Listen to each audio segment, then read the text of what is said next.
morning.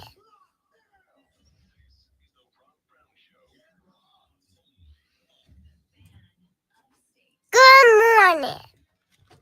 Shut the hell up. Good morning. Hey, Big Daddy, how you doing?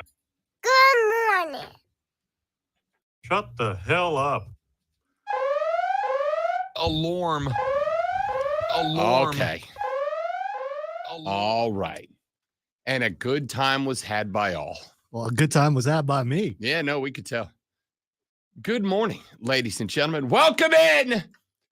The Rob Brown radio program is live, and it starts right now. It is the Fan Upstate. How do you do? Everybody except fans of the Dallas Mavericks. I assume very well. I assume you had, again, unless you are a fan of the Dallas Mavericks, a spectacular evening yesterday evening. If you were a fan of the Dallas Mavericks, you had to know it was over, right? You had to know it was over before that game even started. And it felt over, I don't know what, about 2 minutes into the second period. It felt over. We're going to talk a lot of NBA Finals today. Why? Because that's what we do. Hello, I am Rob Brown on the other side of the metaphorical glass this AM, the guy in charge of this radio program and every radio program you've ever enjoyed ever at any point in your lifetime.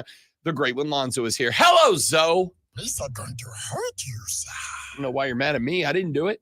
Yeah, I'm not. I had nothing to do with it. A little jar in the morning. It's America. I mean, come on. America. I had nothing to do with it at all, as a matter of fact. I have come to the conclusion that this build of the Dallas Mavericks, good as it was, ain't good enough. Well, It's just not. they made a mistake by winning the game they did, because when they won that game, if they hadn't won that game, they got swept, then it would be like what we talked about before. There's one piece away. But winning the game in the fashion that they did, now it becomes, okay, the coach is not motivating them. This is the coach's fault, because if the coach could have gotten them to play that way every game, they would win a championship. So now management has to look and see, is Jason Kidd the guy? Because he couldn't motivate them to play the way they did in game 4 every single game. I think that sometimes, and I am not directly accusing you of this right now, I think sometimes we tend to think of sports in a unilateral fashion. Like, we tend to take whatever the thing that we're talking about is, and we tend to point all our eyes at that, and we don't necessarily put it into the context of the outside forces and factors that make the thing operate. I mean, yes, the thing is a thing, but I think sometimes we tend to look at that thing and come to the conclusion that this is just what that thing is. And what I mean by that is, and I tried to say this after Friday night's game on yesterday's show, that win for Dallas had as much to do with what the Celtics did and didn't do as it did what Dallas did and didn't do. You had 4 games where the Boston Celtics dramatically outclassed the Dallas Mavericks. You had one game where Dallas had just had an anomaly. I think in game 4, like I said, not that it was, oh, Boston wants to go home and win this thing on home ice, so to speak. I really do think it was just a matter of they kind of got to the point where they realized we don't really have to push in this game or in this series. They came out, they gave it a run. It obviously was going to be the best night Dallas had in the entire playoffs. I don't know why it's obvious. And they laid off. I think it comes, management's going to look and go, okay, we could, if we would have done that, if we would have been motivated to play that way, and I'm not, this has nothing to do with Boston. This has to do with the way Dallas, especially the way they came out last night. They came out, I mean, in that first quarter, you knew they were done. They didn't come out playing with the same energy, with the same hunger that they did in game 4. And this is a coaching problem. And it's going to, I get, you can say, oh, well, just Boston had an off night. No, that's not it. It's a coaching problem. Jason Kidd's going to be gone. And they're going to find somebody because you got a scapegoat has to be had for what we saw. If they got swept, it would be, hey, we got to bring in one more piece. But because they didn't get swept, because they looked as good as they did, because they had a legitimate blowout in game 4, Jason Kidd's going to be gone. First off, I can go ahead and say I will bet you $1,000 Jason Kidd is not gone. You also said that Dallas would win the series. So yes, I did. And then I saw what happened and I walked it off within quite literally 45 minutes. Then I said, how much money did you lose? Like $30. Okay. It's not the end. That's a lot to me, but I mean, okay. I'm rich, Obviously. I used to live on a golf course. No, I don't agree with you on that take at all. I think, yes, let me walk that back. I do agree with you. I don't think Jason Kidd's that good. I think Jason Kidd and frankly, the Dallas Mavericks as a whole had the benefit of, with the exception of the Minnesota Timberwolves series. And I do think the Timberwolves, there was that narrative that the Timberwolves were built to beat Denver, but really nobody else. I actually do think that narrative now holds some water. I think that the Dallas Mavericks are a team that has a bunch of problems. Number one, as this texter said, they lost because Kyrie was Brick City. I agree. Kyrie Irving was going to give you one good game every now and then. That was the story of these playoffs. Unless you were playing a team that was just outright overmatched, Kyrie Irving was going to give you a good game every now and then, but it was every now and then. Kyrie Irving was an absolute liability to this basketball team in the NBA Finals. He had a good game. And it was the game where everybody on the Mavs had a good game because, like I said, in my ever so humble opinion, I think the Boston Celtics came out, they watched Dallas have themselves the night of the playoffs from the floor and just went, all right, whatever. We'll take this thing back to Beantown, right? We're up 3-0. The likelihood that Dallas is winning 4 in a row is 0%. It's literally 0%. It's never happened. So they kind of laid up on that one. But I think Kyrie Irving, outside of that game, a game in which I do think that Boston, for lack of a better way to put this, just didn't try after the first, 14 minutes of action or so. Outside of that, Kyrie Irving was a liability. And here's the problem.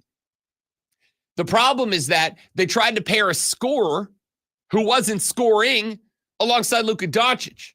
That's not the play. If you want the move for Dallas, it's not move on from Jason Kidd. It is because, again, I do agree. I think Jason Kidd, the longer this postseason went on, really, the longer the NBA Finals went on, the more it became obvious that Jason Kidd's premier strategy was, let's all help Luka get a triple-double. And once the other guys started getting attacked, like Joe Mazzulla attacked them in the series, Luka's triple-double wasn't enough anymore.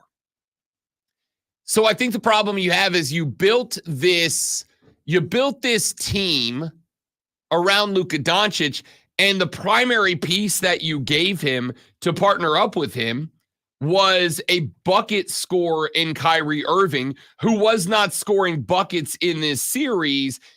And here's the reality. I like Luka Doncic a lot. We've talked about this a lot. I like Luka. Luka Doncic is a liability on half the basketball court.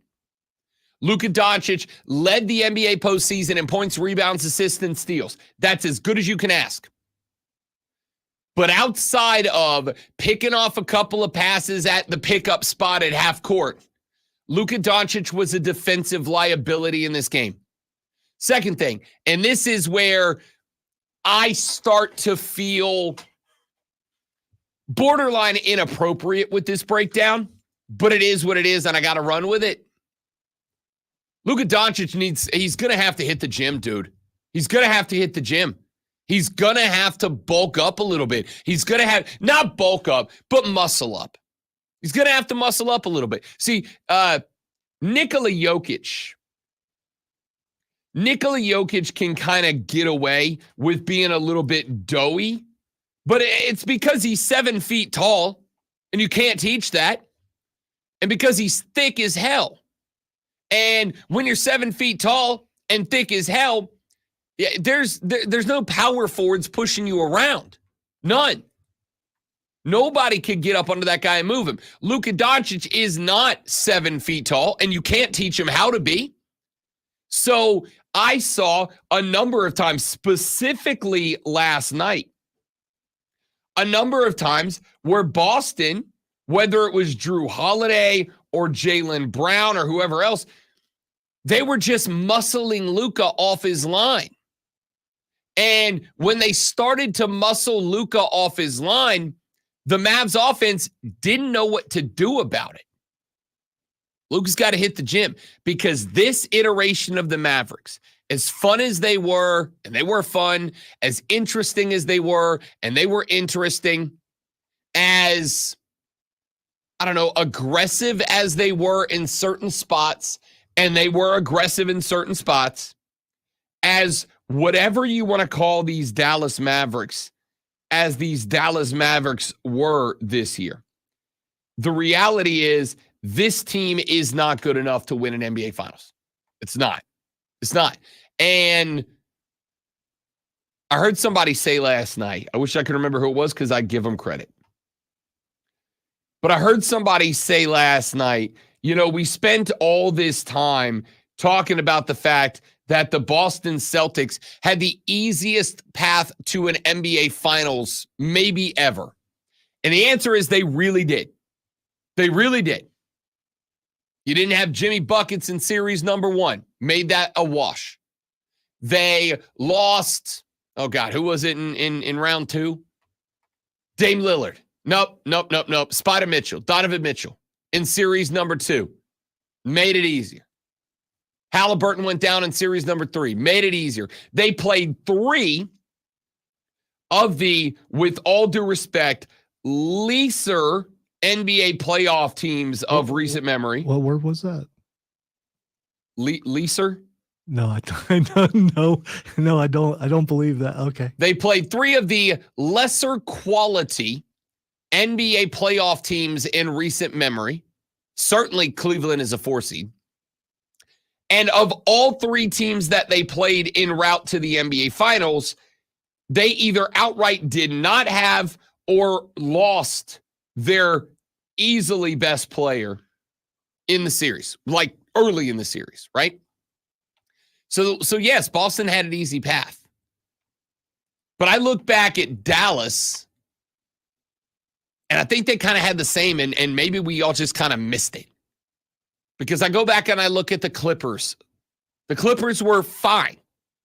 The Clippers were fine. They weren't great. They were fine. Then I go look at the Thunder. And I do think the Thunder are working on a pretty good little basketball team going on right now. Cha-ching, the Thunder Moneyball. I think they're working on a pretty good little team there. But it was a very young team this year. Very young team this year. And how many times have we heard the cliche, cliches are cliches for a reason, that in the NBA playoffs, experience matters a lot. The ability to handle the pressure matters a lot. Understanding circumstances that you find yourself in matters a lot. Oklahoma City didn't have any of that. Dallas did impress me with the win over the Timberwolves. But like I said, I think I've kind of gotten to the point where I really do look at Minnesota and go, they were put together to beat Denver. There are a number of teams that are built to beat a specific team because that specific team keeps giving everybody fits. Denver in the West. I also think there were some issues with Denver in this postseason that we were all kind of willing to forgive and overlook because they were the NBA finalists from last year, the NBA winners from last year. But I think that team was built to beat Denver. I think that team went up against Denver. I think that team went a full slog against Denver. And in doing all of that, I think Minnesota just flat out wore themselves out. Do they get credit for beating Denver? You're damn right they do. That's the reigning, defending, undisputed NBA champs. Of course they get credit for it. But I also think, looking at the reality of the series, I think Dallas caught a winded Denver. I think Dallas caught a winded Denver that found themselves beat up from the series before. Excuse me, Minnesota. That caught themselves beat up from the series before because Denver is a very physical basketball team, and they slipped by. So they come up against Boston, a team that, again, I do not think this can be understated. There were 0 games in this postseason where there was any sort of pressure on the Boston Celtics. 0, none, not a one. There was not a game where there was any pressure on them against Miami. There was not a game where there was any pressure on them against Cleveland. There was not a game where there was any pressure on them against Indiana. And there was not a game where there was any pressure on them against Dallas. They sparked out to a 3-0 victory or a 3-0 lead. Game 4, yet they lost it on the road. But even losing that game, was there pressure on the Celtics last night? No. No, there was not. There was not, because they're good enough to win anywhere. They've shown it. So, to me, this is going to go down as an NBA Finals that registers 2 ways. It registers as number 1, and I mean this, maybe the most impressive NBA Finals performance of recent memory. Number 2, the most boring. It was a boring finals. There was no point where I felt threatened. I told Zoe yesterday, even after Dallas beat Boston by almost 40, actually almost 50 in game number 4, last night was over before it started. It was definitely over in the second quarter. There was never a point. I put it this way. I thought I was going to be watching the NBA Finals on the big screen and Monday Night Raw on the little screen. Nope. I ended up switching the NBA Finals to the little screen because there was never a point that I thought, oh, Dallas can do something here. Nope, there wasn't. There was never that spot. We're going to talk a lot about these 2 teams and the NBA Finals and the NBA postseason as the show rolls on. But I got a lot of NFL football to get for you today. I got a lot of college football to get for you today. We got some hockey to get to and more. Lonzo, Rob, and you on the Rob Brown Show on the Fan Upstate.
All right, so how do glow-in-the-dark golf balls work?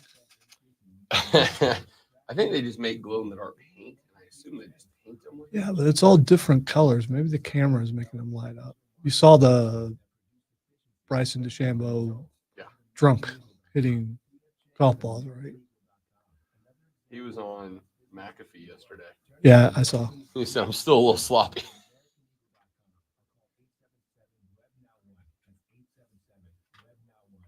Sponsored by Bank of America. Bank of America has powerful digital solutions for local and global businesses, so you can make every move matter. Visit bankofamerica.com/banking for business to learn more. Bank of America NA. Copyright 2024. Can't wait to hear what's next on Wire to Wire with Cole and Diesel. Tell me what's coming up. What is the worst mascot in every Division I football playing conference? It'll be like the mascot Hunger Games live on the Fan Upstate. We'll be joined by the new baseball coach at USC Upstate, Kane Sweeney. And could you date a pro female athlete? That and more on the next Wire to Wire. Diesel and Cole Bryson really bringing on Wire to Wire. Turn it on and leave it on. Afternoons 3 to 7 on the Fan Upstate. I think it depends on what sport because both of them are a little bit shorter. And I don't know. Well, I mean, I'm just saying, guys, I mean, you know.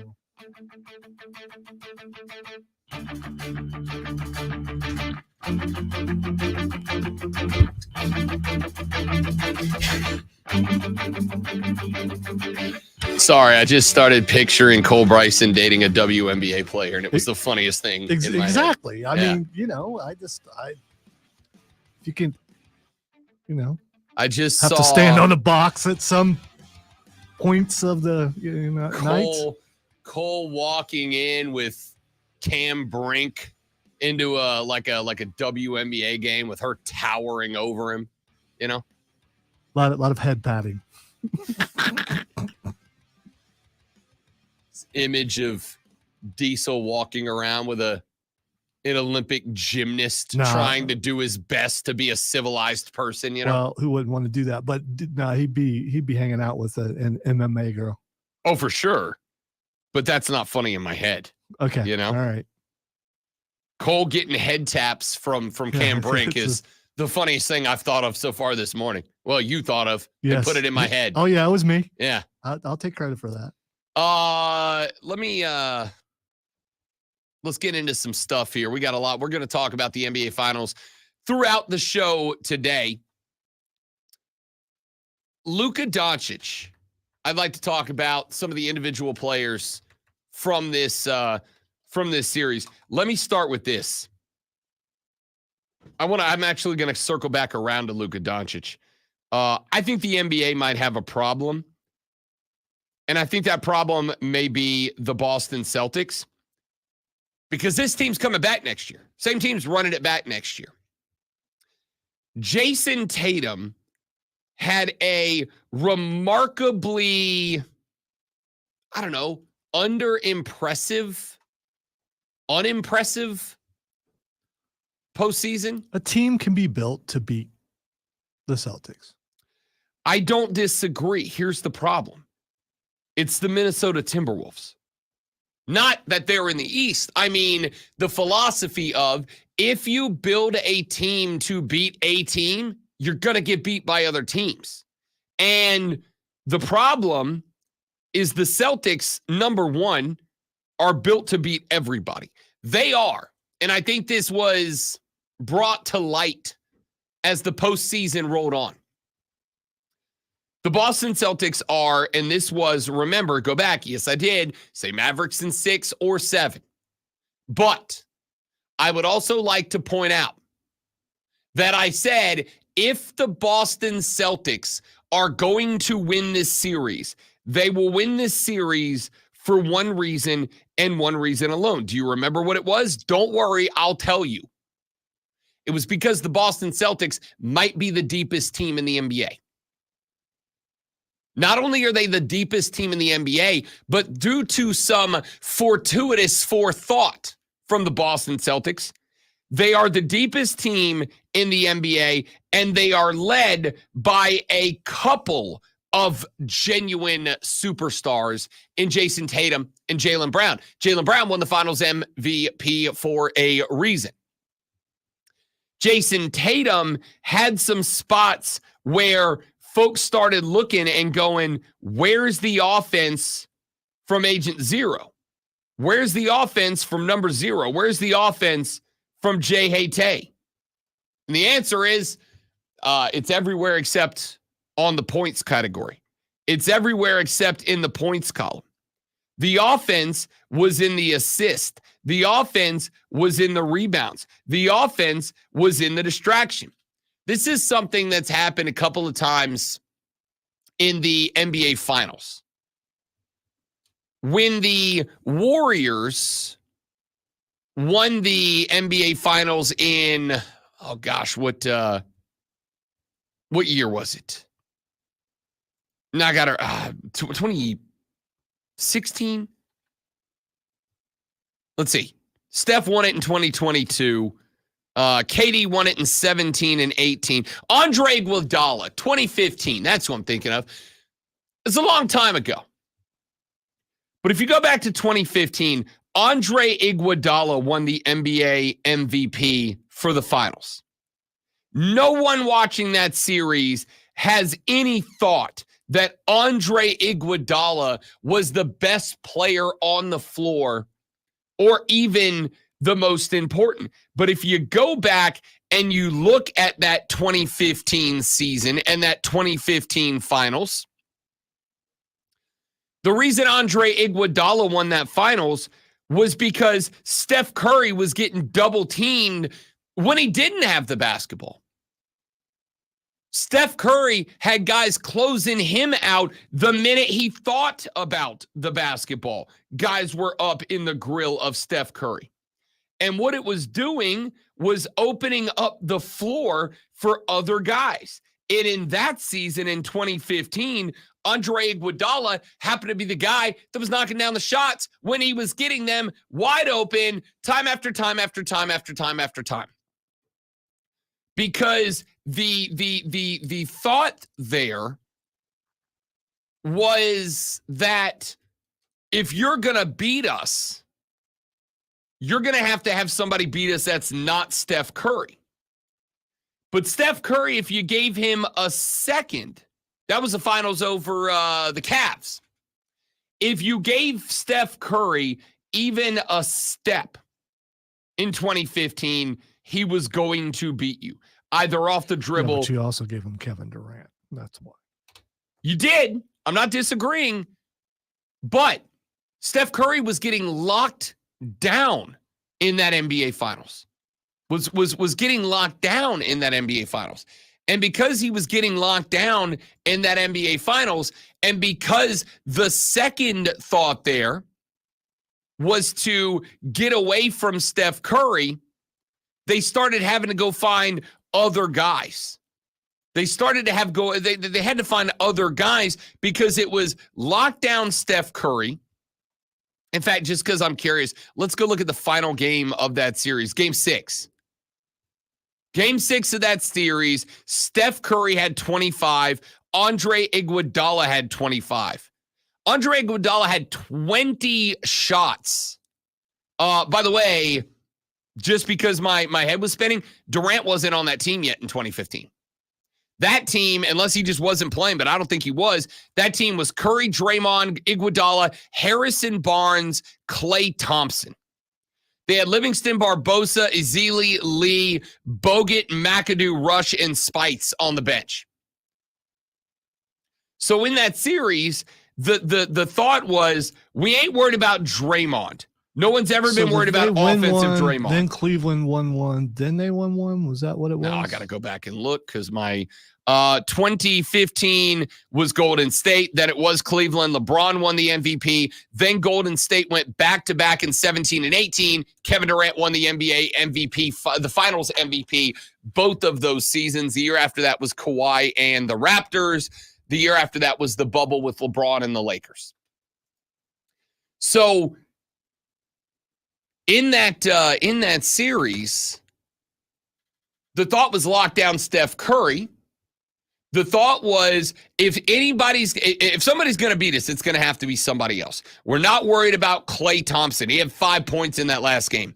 Certainly not worried about Harrison Barnes. He had 9 in that last game. We're not worried about Draymond. 16 in game 6, and I could be wrong because I didn't look up every box, but I think that was the most points he scored in any game in that finals. So we're going to take Steph away from you, and somebody else has got to do it. And that somebody else ended up being Andre Iguodala. But my question is, did Andre Iguodala win that MVP because Andre Iguodala was the best player on the floor for 6 games? Or did Iguodala win that MVP because Steph Curry was facing a double team the second he crossed half court every single game, and Iguodala was just the guy who took advantage of space? The answer to me is the second. Jason Tatum was the best basketball player on that floor, and he demanded the attention even when the points weren't showing up, and Jaylen Brown took full advantage of that, as he should have, because Jaylen Brown was the second best basketball player on the Boston Celtics in this go. Now, Tatum last night did have one of his better offensive games in the series, had 31 points to Jaylen's 21, but he also had 8 boards. He had 11 assists in this game. He was 2 boards away from a triple-double in an NBA Finals clincher. The problem the rest of the league has here is that you can try to build a team to beat to beat Boston. It will not be as easy as it is to build a team to beat Denver. Denver is a team that you can build to beat them, as Minnesota did. I don't think you can do it with Boston. I think Boston's got enough variety, and I think they've got enough depth. That is something that Denver does not have. Denver does not have the depth that Boston does. Neither did Dallas, and that's why the Mavs lost this series. It was not necessarily even as bad as Kyrie was in the series. To me, it wasn't really the fact that the starters couldn't keep up with Boston's starters. It was once you started getting later into games, and once you started needing other guys to pick up Luka, those guys weren't there. Those guys did not exist. You never got it out of Lively. You never got it out of Gafford. PJ Washington had 4 points in this game. Go back to the series that brought Dallas here. PJ Washington was a critical factor in those series. But once he came up against the team that had actual dudes out there on the wing, PJ Washington disappeared. 4 points in an elimination game is not going to get it, my man. It's just not. So you can try to build a team to beat the Boston Celtics. I just think Boston's too deep for that. Somebody's going to have to try to build a roster that matches up with them. And bad luck for you, there ain't a lot of Drew Holidays and Derek Whites floating around out there that know their role, play complementary basketball, and also do it as well as anybody else that is a star. Let's take a break. We're back after this. We'll get away from some basketball. We'll come back to it later in the show. Your thoughts are welcome. The Renewal by Anderson of the Carolinas fan phone is open at 844-326-3663. The text line is open at 71307. Start your text with FAN, F-A-N. We'll read them on the Rob Brown Show and the Fan Upstate.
home, renters, or condo, and save with Progressive. Download the Odyssey app, search the Fan Upstate, and listen anywhere on your phone.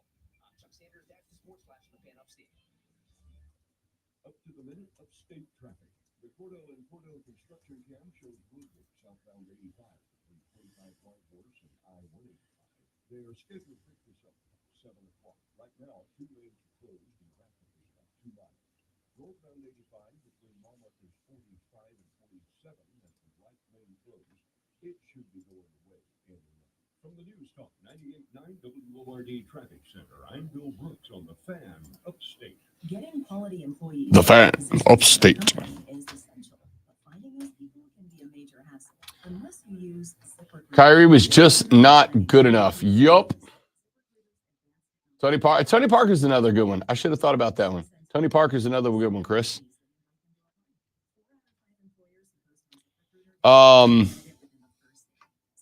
The Spurs, to me, are a good model for what Dallas should try to be around Luka. What the Spurs did for Tim Duncan, Dallas should do for Luka. The problem is how many of those Tony Parkers and Manu Ginobili's are out there.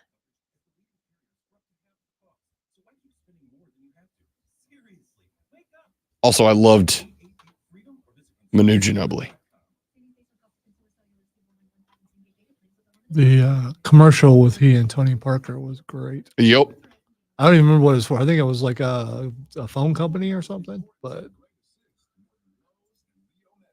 That's why we teamed up to give MVP's Pro Rewards members 10 times points when Messi makes an assist during CONMEBOL Copa America USA 2024.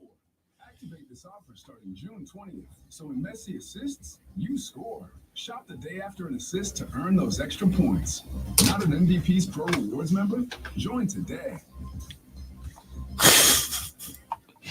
As someone that is also missing half of his front tooth, Nolan, I'm offended on his behalf.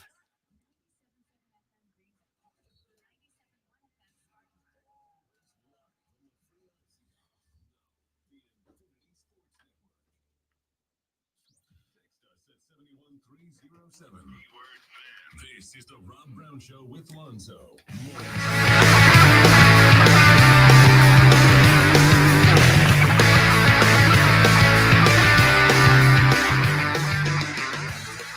Dan Wetzel has a column up on Yahoo Sports right now. The headline posted yesterday afternoon is the NASCARification of college sports. It's on the way, whether fans like it or not.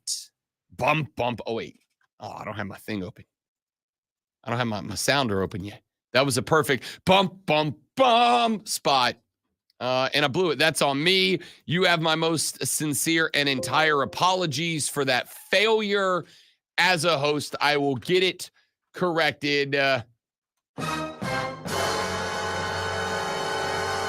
it is. Just took it. You know, sometimes you just got to build up. It's the anticipation, you know, that makes the payoff worth it. Wetzel opens his column by saying the Big 12 Conference. Did it make it worth it? I don't know. I don't know if I don't quite know how to answer that, to be honest. A little bit. It did a little bit. Wetzel opens his editorial by saying, and I quote, the Big 12 Conference might become the All-State 12. That traditional school logo painted at the 50-yard line of your favorite stadium might become a Merrill Lynch symbol. Oh, and the stadium named after an alum may become Crypto.com Field. Your university's iconic basketball jersey? Expect some patches, if not a complete redesign, featuring corporations big and small, from Chevy trucks to the local campus pizza joint. The NASCARification of college athletics is coming quickly as conferences and schools hunt for additional revenue to share with student athletes while maintaining competitive investment in programs or even just keeping smaller teams alive. It's a scramble for money, one major conference commissioner said Monday. Everything is going to be for sale, end quote. I appreciate what is being said here by Dan Wetzel. And I understand that that is a negative to most of you. Is it though? I mean, I think things being commercialized by now should be the norm to the degree where you're not surprised anymore, and maybe it bothers you a little bit, but get over it. So I will acknowledge that while I don't care because of what Lonzo just said, I'm just the point in my life that I recognize there's an ad going everywhere. Okay. I went home not terribly long ago, back to the beautiful beaches of Destin, Florida.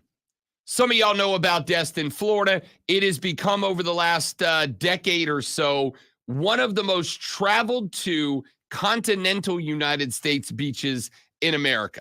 That's my hometown. You about to redo? I went back to Ohio, except I went back to Destin. No, I don't want anyone else knowing about Destin. Yeah, but everyone knows. I know. Even Charlie James on our brother station WRD, when he went on vacation, he went to Destin. Yeah. Everyone goes, we have had listeners.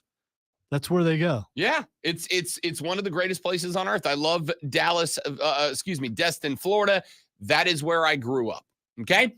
I went back to Destin, Florida not terribly long ago. And when I did, I went and met a few members of the old running crew at the beach, because, the best bars are on the beach. So we all went and gathered at one of my favorite little bars on the beach, because as you all know, Rob Brown, big Bahama Mama guy.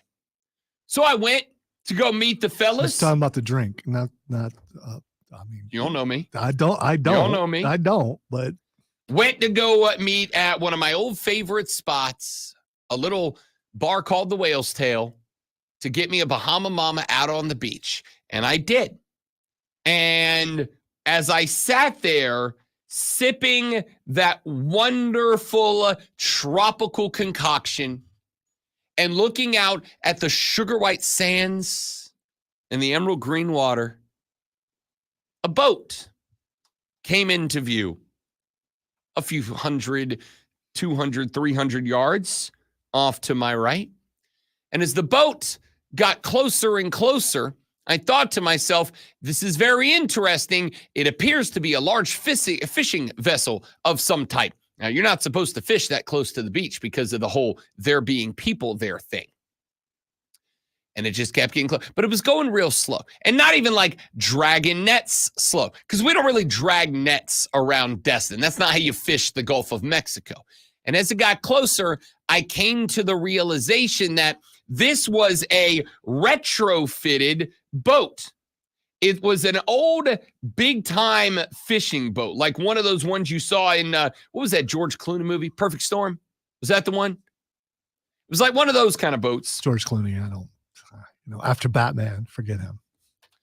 And as this boat got closer, and I started seeing, and not head on down the beach, but inside profile, I came to the realization that there was about a 27,000-foot LED screen on the back of this boat. And what was on that gigantic LED screen, Lonzo? Advertisements for local realtors. I was waiting for you to say Bob's Used Cars. For Bob's Used Cars. Just a bunch of advertisements. And the reason I do now have, the reason I do have some sympathy for college football fans that are struggling to accept this is because in that moment, I had the same emotion. I thought to myself, this is supposed to be the most relaxing place that I can be. I am sipping a Bahama Mama on the sugar white sands, facing the emerald green water, basking in the sun. This is supposed to be the one moment in my life where everything is relaxing and non-distracting, and I should be able to just slip into my inner Jimmy Buffett while I sit here. Is that what the boat was playing? And that's pretty much what happened. Is that what the boat was playing?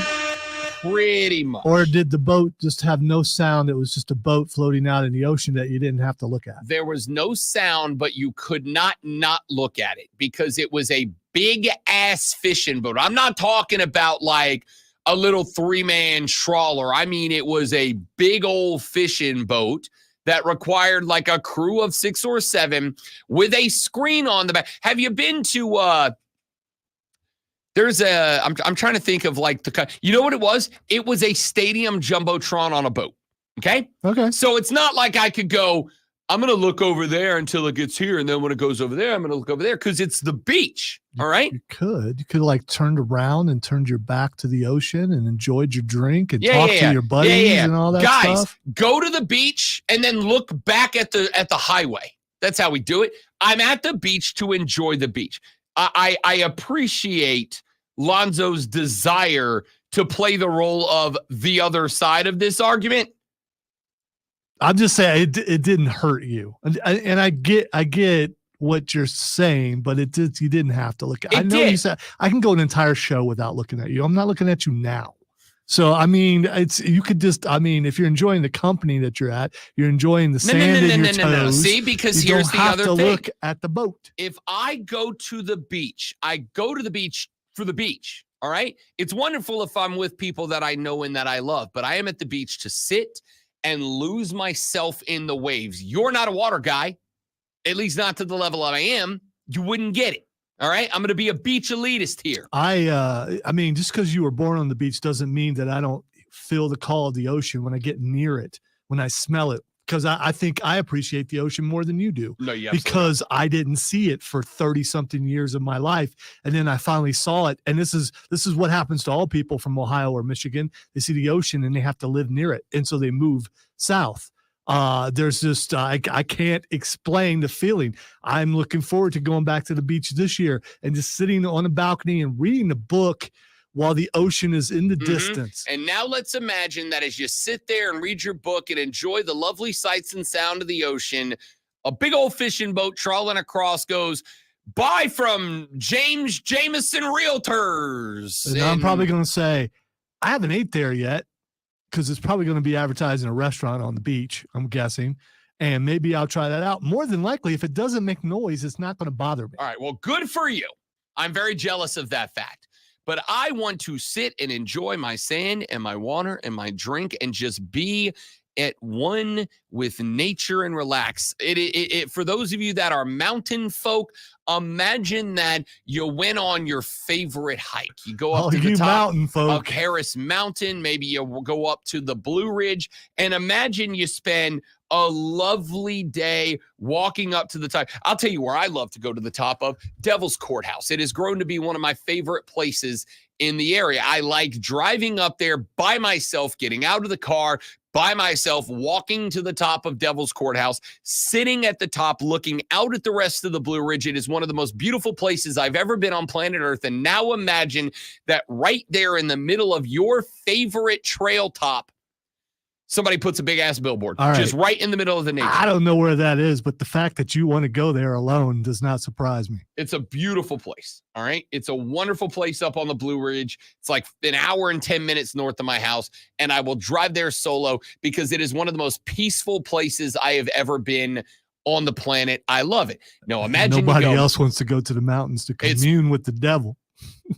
It is a wonderful place, and I promise you, if somebody ever popped a billboard up at the top of it, I would lose my bleep. See, now I got to look it up because I'm curious why it's called the Devil's Courthouse.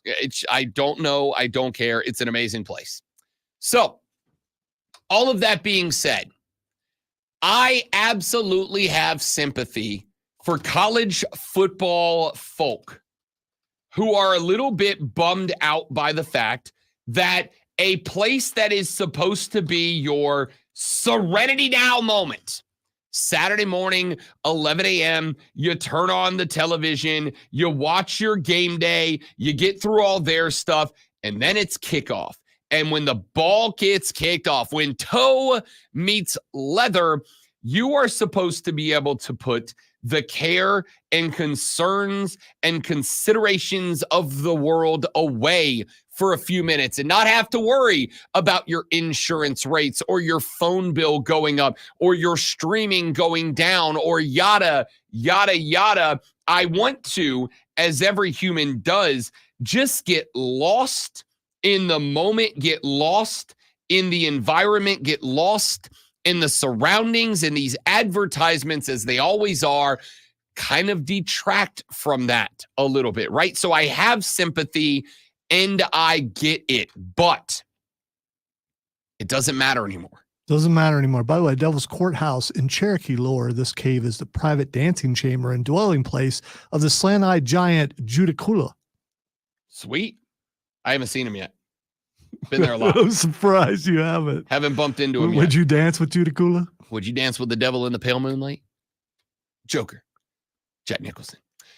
College athletics, my dudes and my dudettes, has always, and I lean heavily on the all in always been a money-driven game. It's What just is the that- percentage? What is the percentage of college football fans that go, that's it? It's commercialized to the point where I can't watch the product anymore. It's obviously that patch on that guy's shoulder pads is affecting how he's playing. He's weighted down just like a couple ounces on. It's causing his right shoulder to dip, and that defensive lineman is getting in every time and sacking my quarterback. That's it. I'm done. You are It's such a heavy patch. You are absolutely focusing on what is not the focus. And I actually intend to answer that question.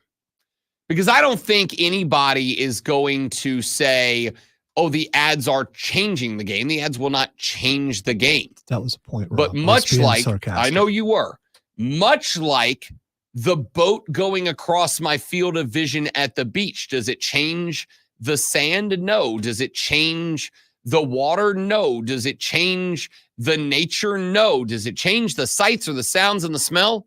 Yes. Well, it changes the sight and to some degree the sound, because now there's a big old diesel engine that overpowers the sound of the waves lapping gently upon the sugar white sands. And yeah, that's kind of a bummer. So I get where you are coming from. But I also would make the point that for years, this sport has been based upon revenue chasing. For years, your schools have always catered not to you, individual game ticket purchaser. Your schools have always catered towards the people who have more money to give. I know that because I am watching stadiums around the country. This just happened in Tallahassee, Florida, for instance.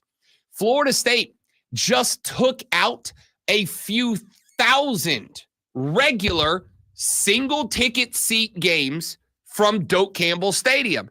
And they have replaced it with a big open booster only plaza, where if you want to get to that, you got to come off a few GER every year to the university.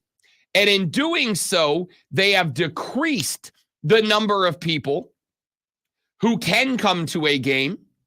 They have increased the number of people who can come to a game if and only if they give a bleep load of money to the school, and in doing so have driven up the cost of every other ticket to get into the building. Yet I did not hear a vast outcry from anybody about that one. The point here is, yes, there likely is a slight NASCARification of college football, Dan Wetzel. I don't believe that it is going to be like NASCAR fire suits busy on the uniforms. But do you think schools are putting down that big corporate logo on the 20 and the 20? You're damn right they will. Do I think they might paint one on somewhere else on the sidelines? You're damn right they will. Do I think there will be shoulder patches? You're damn right I do. Here's the thing. NASCAR has been like that for years. And no one cares anymore. No one cares. Some of the coolest paint jobs are now covered up by corporate logos. Nobody cares anymore because that's just the way it is. Things will always be the same. That's just the way it is. Oh, yeah. The way it is that at the end of every hour, we do a sports flash. Usually I pimp up Lonzo there, but I screwed the pooch. I was watching some sporting event and I saw a Kroger logo and I went, you know what? I used to shop there. The Atlanta Braves took a 2-1 win over the Detroit Tigers yesterday. Max Fried gave up 1 run and 4 hits in 5.1 innings, while Daysball Hernandez earned his first win in his 4th appearance for Atlanta. The Braves' winning run came in the bottom of the 8th on an Ozzie Albies solo shot. In the NHL Finals, the Florida Panthers will attempt to win the Stanley Cup tonight at 8. And well, it'll take them a little bit longer than that. They're not going to win it instantly. And need just one more win to put away the Edmonton Oilers. Florida enters the contest as slight favorites. Make sure you tune in this afternoon from 3 to 7 p.m. for a brand new local show, Wire to Wire. Cole Bryson and Giesel get you up to date with the latest local and national sports news. Great guests, great debates, and a whole lot of fun. And it's all Wire to Wire.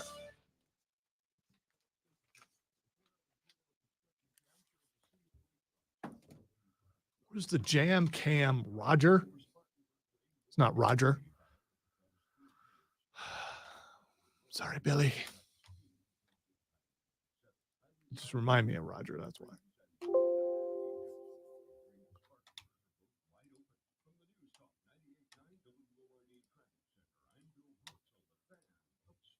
you been wanting to find the secret to losing weight and getting healthy the natural way without drugs or injections? Hi, this is Dr. Elliot Hirschman with New Life Weight Loss, and we know the secret to losing a half a pound to a pound of fat every day, naturally, safely, and effectively, without counting points of calories. No exercising, no prepackaged meals, no drugs, no surgery. Go to mynewlifeweightloss.com now.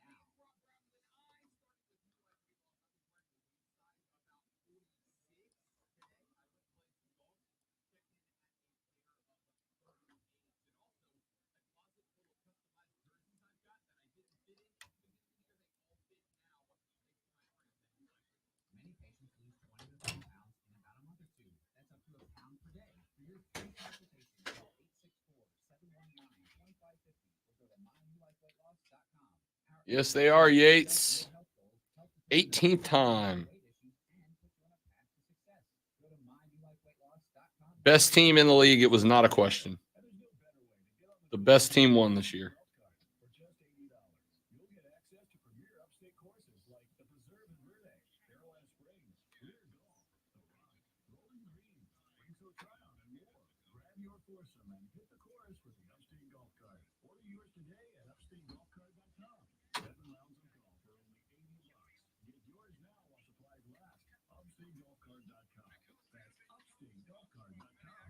This is the story of the week. As Kate maintenance at a concert hall, he knows the show must always go on.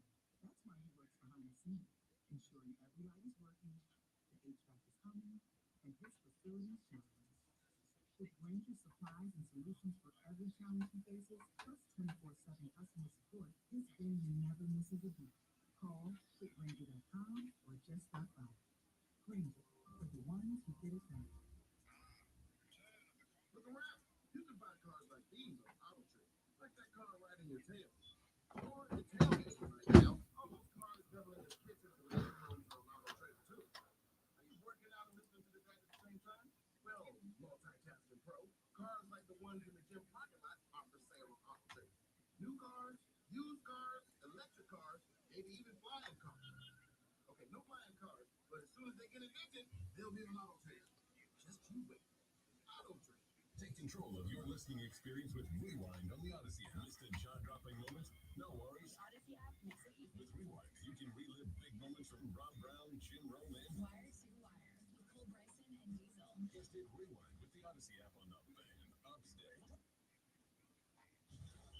Your morning jolt of sports. It's the Rob Brown Show. Damian Priest, WWE World Heavyweight Champion, joining us here on the Rob Brown Show in the Fan Upstate. So you went from Indies to NXT to now being on the main roster. Crowd size moves up, and up. What's that like, the transition from NXT to WrestleMania? Man, yeah, when I started in the Indies, I mean, I performed in front of like 5 people for a hot dog and a handshake. You know what I mean? And then from there to go to NXT, and our TV studio setting, there was like 200 people, and it was loud, and I was like, oh man, I made it. And now I just finished winning the world title for more than 70,000 people live in Philadelphia. I mean, it's crazy, you know what I mean, to go from one end of the spectrum to the other. It's humbling. Oh, man. It's news. The Rob Brown Show, now morning 6 to 10 on the Fan. The Fan Upstate. WORD Sputnik. The official sports voice of the Upstate Fan.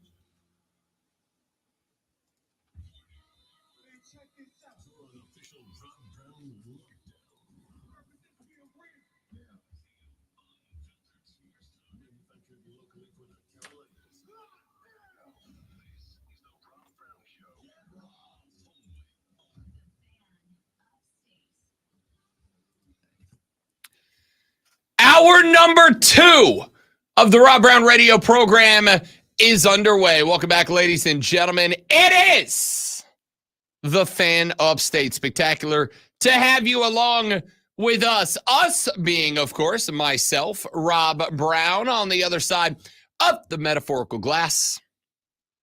He is the great one, the Alpha and the Omega of the Fan Upstate, the Sultan of Swag, the Professor of Perfection, the Content Cash Cow, the Wizard of Wave. Lonzo is in the building as well. I've decided I'm just going to do this with my eyes every time you look over here. You're Just so just it gonna freaks you out. Stare around the room as if you are a man possessed. Literally. No one can roll their eyes like I can. Sarcasm, the, of course, primary language of this radio Lonzo broadcaster. is a superstar. There it is. There it is. The only man I know that has a clip about himself. Nobody's perfect, but I am very, very close. Wrong, sir. Wrong. Ouch. Okay. All right. Well, remind me not to gas up Lonzo anymore. NBA champs.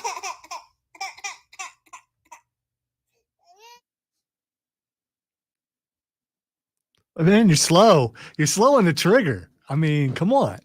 I'm not. It's 7 a.m. People are expecting something. What you doing? I'll tell you what I'm doing.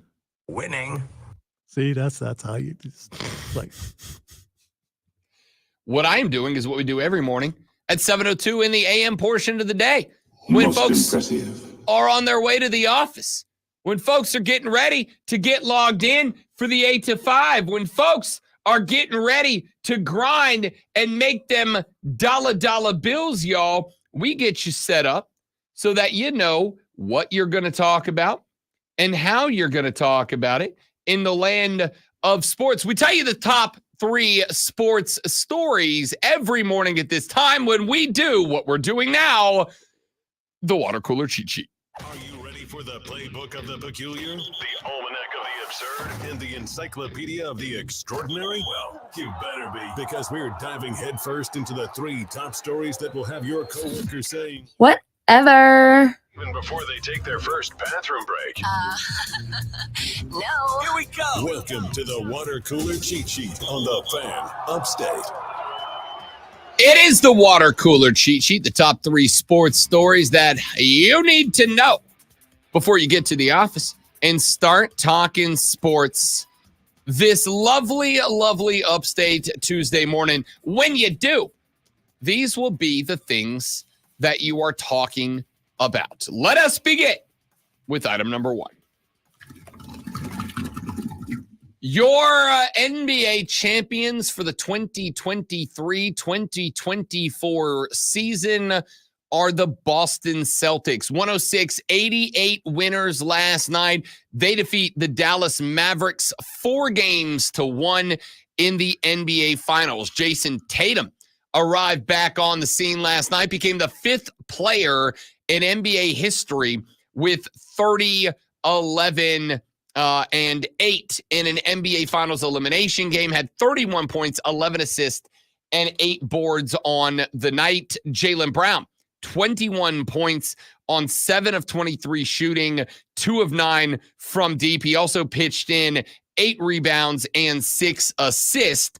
Jaylen Brown would go on to be named your NBA Finals MVP, taking home a little extra hardware last night with the Bill Russell Trophy in his hands. Jason Tatum was the guy that was expected to be the guy. Everybody thought Jason Tatum was going to be the one who our eyes were on. He averaged 20.8, 5.4, and 5 throughout the series, shot 44% from the field against the Dallas Mavericks. Did Jaylen Brown, the number 3 overall draft pick of 2016. averaged 23.5 per game this season, was an all-star for the third time. The 27-year-old just finished the first year of a 5-year, $286 million deal with the Celtics, and it paid off in year number 1. The Celtics as a team last night shot 42.7% from the floor, 33 1/3 from behind the arc, 17 of 20 from the stripe, committed just 7 turnovers in the game, and ended with 25 assists on the night. The Mavs, on the other hand, were led, shockingly, I know, by Luka Doncic, who had 28 on 12 of 25 from the floor and 2 of 9 from deep. They got just 15 from Kyrie Irving on 5 of 16 from the floor. No other C had more than 14. They got that 14 in 22 minutes from Josh Green off the bench. The other starters, Jones had 10, Gafford had 6, PJ Washington had 4. They disappeared down the stretch, and Luka just could not get it done on his own last night. The Boston Celtics, as I said, on our live stream during the break, which you can find at facebook.com/thefanupstate, twitter.com/thefanupstate, by searching The Fan Upstate or The Rob Brown Show on YouTube, or by searching The Rob Brown Show on Twitch. I said it during the break. I'll say it again now.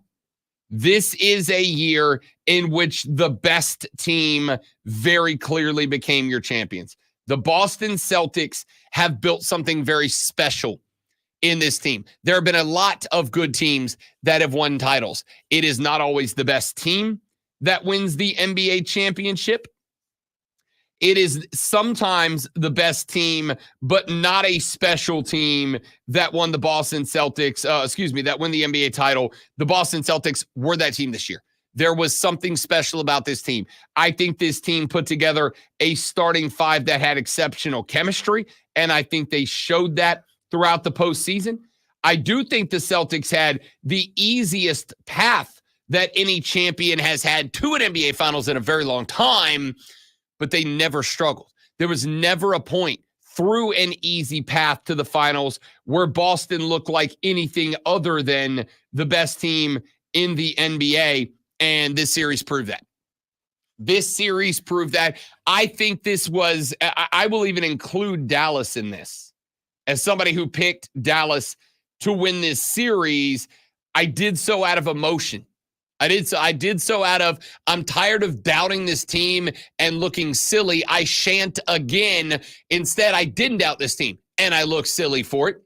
But I also, after game 1, said to Lonzo, this series is over. This series is a wash. Boston is just that much better than Dallas. The Boston Celtics, I think, had the easiest NBA Finals and playoff run of any champion in recent memory.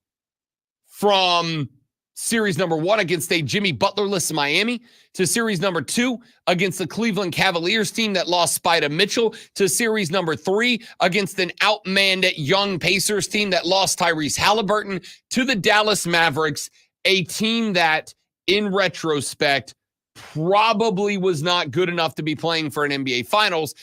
The C's had the easiest run to a Larry O'Brien of any team in recent memory, and it was never in question. They never struggled. They never put their backs against the wall. They never got knocked around. They just beat the hell out of everybody they were supposed to beat the hell out of. And I got news for you. They are already the Vegas favorites to run it back and do it again next year, and I don't think it's a bad bet.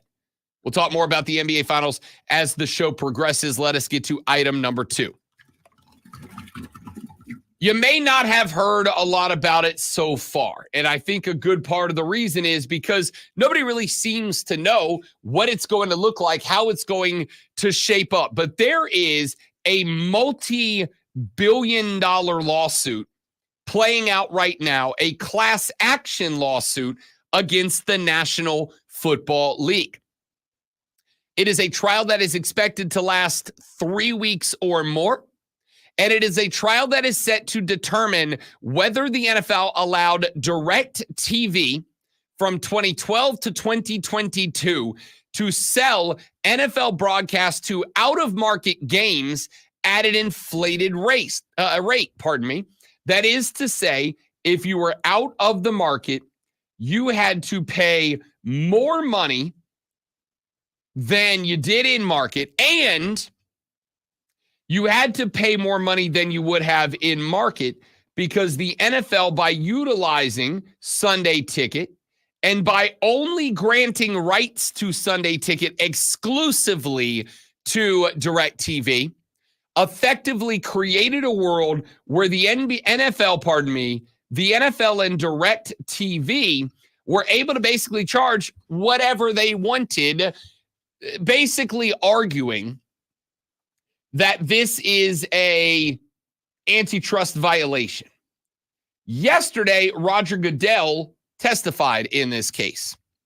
And in his testimony, Roger Goodell, the commissioner of the National Football League, made the argument that the NFL's broadcast falling under the NFL's jurisdiction should also fall under the NFL's antitrust exemptions. The NFL, as do most of the professional sporting leagues, are granted special exemptions from antitrust laws that are not granted to most other businesses. Roger Goodell argued that NFL broadcasts are a premium broadcast.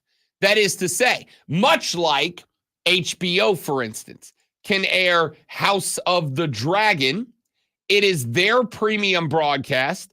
If you want it, you have to get it through HBO. As it is theirs, they have the right to do with it and charge for it what they wish. If they want to bump up HBO subscription cost because House of the Dragon Season 2 is airing on Sunday nights moving forward, they have the right to do so. The argument in this class action lawsuit is that while the NFL does have class action protection and antitrust protections that are in place, their broadcast should not be covered by that. Their broadcast should not be covered up by antitrust exemptions, meaning that their broadcast, which should be considered a public service effectively, it should be obligated that they are bidded out. It should be obligated that other services have the right to make a play for the NFL. Why do I keep doing that? The NFL's Sunday Ticket package, which would therefore obviously create a world where someone else may come up with a model that would drop the price of Sunday Ticket and give access to out-of-market games to more fans. That's what the lawsuit says. Is it going to be successful? I honestly have no idea. I spent about half an hour this morning reading over Roger's testimony from yesterday, reading and watching the lawsuit and legal breakdowns from a number of lawyer resources, YouTube channels, etc., that I like and trust and enjoy. And what I've got is that nobody really seems to know. Nobody really seems to know if there is anybody that is going to be able to successfully argue that an NFL broadcast should be considered more of a public right and force the NFL to open it up for bidding, to force the NFL to open their broadcasts up to competition. However, the interesting factor is that from this lawsuit, we learned that ESPN, not but a couple of years ago, made a proposal to the NFL. The proposal was that instead of having to pay the hundreds of dollars that it costs for Sunday Ticket, the proposal was that fans would be able to buy a subscription just for their team. That subscription would go for the neighborhood of $70. And for that $70, you would gain access to every broadcast of your team. Take my money now. Exactly what I said. Exactly what I said. I have got to fight tooth and nail to find Saints games out of market on Sundays. I've got to fight. I got to find a bar to go to that's got the ticket. I got to find a buddy who's got the ticket, or I got to come off the ticket for myself. It's a fight. If you are telling me, they said $70 a game. Lance, I'll tell you right now, I'd do $170. $10 a game? Yep, good with me. I'd do $170 to pay $10 a game to make sure that I don't have to go out and about to watch Saints games if that was an option. Especially if you're paying $9.99 a month. Yes. I mean, because you're already doing that on a bunch of other things. Yep. Why not? I could drop some other spots elsewhere and pick this up and be perfectly happy. Because they turned that down, that is going to be an argument. You are getting opportunities, you are getting options that would still make you your money, but would also allow fans easier access to watch their games. Is that a good enough argument to make something happen? I don't know, but we'll find out. Finally, item number 3. We talked yesterday at length about the 124th U.S. Open, which took place at Pinehurst number 2 this weekend. Your winner, Live Tour golfer Bryson DeChambeau. Bryson DeChambeau was able to knock off Rory McIlroy, mainly because Rory McIlroy opened up the door with a pretty stellar all-time choke job on the final round on Sunday. Bryson DeChambeau saw the door was open, and he walked through it. Bryson DeChambeau is one of the better American golfers on planet Earth right now. And Bryson DeChambeau will not be representing the United States Olympics team. He will not be headed to Paris to play golf for the red, white, and blue. Why, you might ask? The answer is because he is on the Live Tour. See, playing on the Live Tour, Bryson DeChambeau cannot get world golf ranking points. That is something that is reserved for the PGA Tour and some of the other professional tours internationally. But because the Live Tour plays under their team format, plays a different style of golf, he can't get those points. And the U.S. golf team is predicated and determined by the golf points that you have. So Bryson DeChambeau said, quote, hopefully sooner rather than later we figure that out. So this great game of golf, we can get past all of that and move forward and show how awesome the sport actually is around the world. The top 15 golfers in the OWGR after the third major championship of the year are eligible for the Olympics, though each country can only send a maximum of 4. The U.S., for example, has 9 golfers currently ranked inside the top 15. From there, the 60-man field will be made up of the top 2 eligible golfers per country, as long as that country doesn't have 2 golfers inside the top 15. Right now, we have top-ranked Scotty Scheffler, Xander Schauffele, Wyndham Clark, and Colin Morikawa. Do not send me a single text or phone call or email or anything else that says that Colin Morikawa or Wyndham Clark should be going to the Olympics over Bryson DeChambeau. That being said, we're going to talk about this coming up in a minute. Bryson DeChambeau made a choice. Bryson DeChambeau decided to take that money from Saudi Arabia, knowing full well that this was not just a probability, that it was a definite outcome. So I don't really have any sympathy for a guy that I've actually grown to like in Bryson DeChambeau. What I do have, unfortunately, is a bit of a bummed out feeling that a guy who is having maybe the best year of any professional golfer not named Scotty Scheffler will not be eligible to carry the Stars and Stripes to Paris. That's kind of a bummer. We'll talk more about that later in the show. We got a lot to get to. The Rob Brown Show rolls on after this. It is the Fan Upstate. QC. All right, guys, quick live, and we're back. Do me a favor. Stay right there. BRB.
Rob.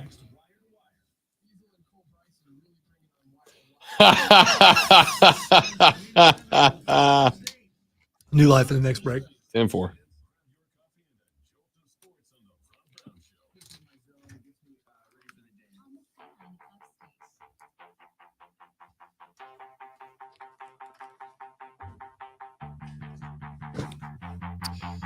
Choices have consequences, man.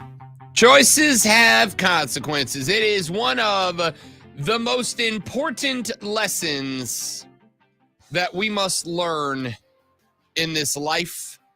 Choices have consequences. I talked at length yesterday about the redemption arc of Bryson DeChambeau. Bryson DeChambeau has turned the public opinion of Bryson DeChambeau around like a lot. Bryson DeChambeau has not just become a two-time U.S. Open champion by way of beating Rory McIlroy and the field this past Sunday at Pinehurst. Bryson DeChambeau has also been working off the golf course to fix the image of Bryson DeChambeau, an image that even a couple of years ago was not good. And Bryson DeChambeau has hit on a formula that works. Now, there are some people that are asking if it is genuine or not, and I will tell you, I got a hard time saying it's not. I have watched over the past week a bunch of Bryson's old YouTube videos, a YouTube channel he runs, by the way, that is set to outgain the number of followers that the PGA Tour's YouTube channel has right now. Bryson DeChambeau has found a wonderful crossover audience. Remember, I've told you the story many, many times about the rise of Eldrick Tiger Woods. Rob Brown grew up not as a big golf guy, but it was always kind of in my life, right? I was always kind of around it. My dad played. He was a businessman.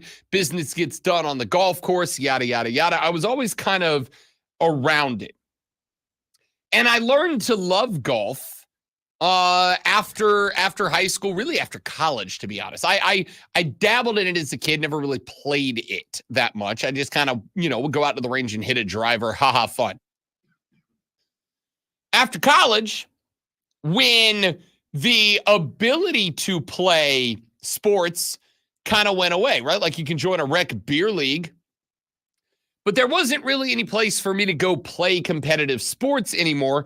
I started playing golf.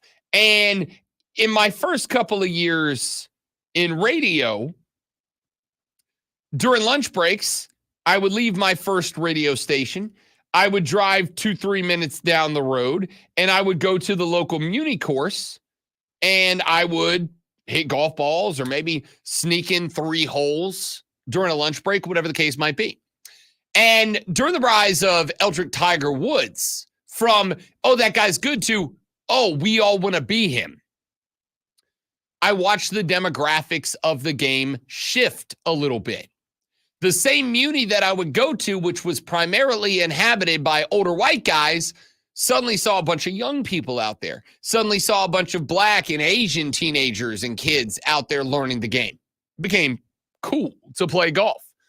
Bryson DeChambeau, right now, is the only guy golf has that is even close to doing that. I am watching his YouTube channel fly. I am watching young cats that are starting to be interested, because Bryson isn't doing what most golfers do and just posting highlights or lessons or suggestions or whatever. Bryson's going out and he's jumping on that YouTube channel and he's doing fun stuff, right? I told you yesterday about a couple that are on his front page right now. He's going out there and he's buying the cheapest set of golf clubs that you can buy off of Amazon and seeing if he can go out there and break par with them. He brought in have you ever seen these guys that do the long ball drive championships, Lonzo? You ever seen these cats? Yes. If I'm going to get you into golf and you're a football guy, that's how I'm going to do it, right? These guys take these long drivers and they hit the ball 500 yards. It's stupid. It's ridiculous. Bryson took one of those guys out to play golf with him. And he let that guy hit all of the drives, and then he played all the rest to see if they could break 50 if you could drive every par 4 in the course. Did they? I haven't finished it yet. Oh, okay. Kind of a long video. I think they set the pace that was good enough early, but as most guys will tell you in the world of golf, it's not how you start, it's how you finish. Finishing those last 3 or 4 holes once the fatigue has set in is kind of where golf gets played. That's why Rory broke down on Sunday. But if you wanted to find out, you could go to Bryson DeChambeau's YouTube channel and watch it. The point is, these are the kind of things that you do to get people into golf that maybe aren't really super into golf, and then all of a sudden they go, oh, okay, well, if that's that much fun, the game itself might be pretty fun. Yada, yada, yada, you grow the game. On top of all that, Bryson DeChambeau is having an absolute year right now. He has been, if I recall correctly, top 10 in all 3 majors played so far. Got a second place in 1, got a win in 1. Bryson DeChambeau is having arguably, the best year of any American playing golf, not named Scotty Scheffler. And Bryson DeChambeau can't go play in the Olympics.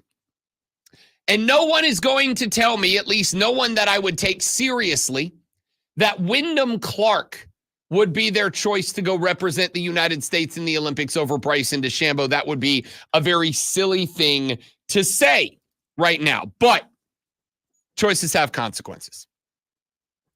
But here's the reality. Rob Brown finds himself betwixt 2 thoughts right now. On one hand, there is the thought of, my man, you made your choice. You decided to go to the LIV Tour. You knew when you decided to go to the LIV Tour that you weren't going to be able to score the world golf ranking points that you need to score in order to be an Olympic golfer. You knew that. That was kind of part of the deal. You were going to get all this Saudi Arabian money, but you were not going to be able to play international competition golf. But you got all that money. On the flip side, whether you feel like the LIV Tour is good or bad, and I think it's bad. Not that the LIV Tour is bad. The folks who run it, the powers that be in the LIV Tour are bad. On one hand, there are consequences, and Bryson DeChambeau is suffering those consequences now. On the other hand, doesn't this kind of feel like a bit of a disservice to the game of golf?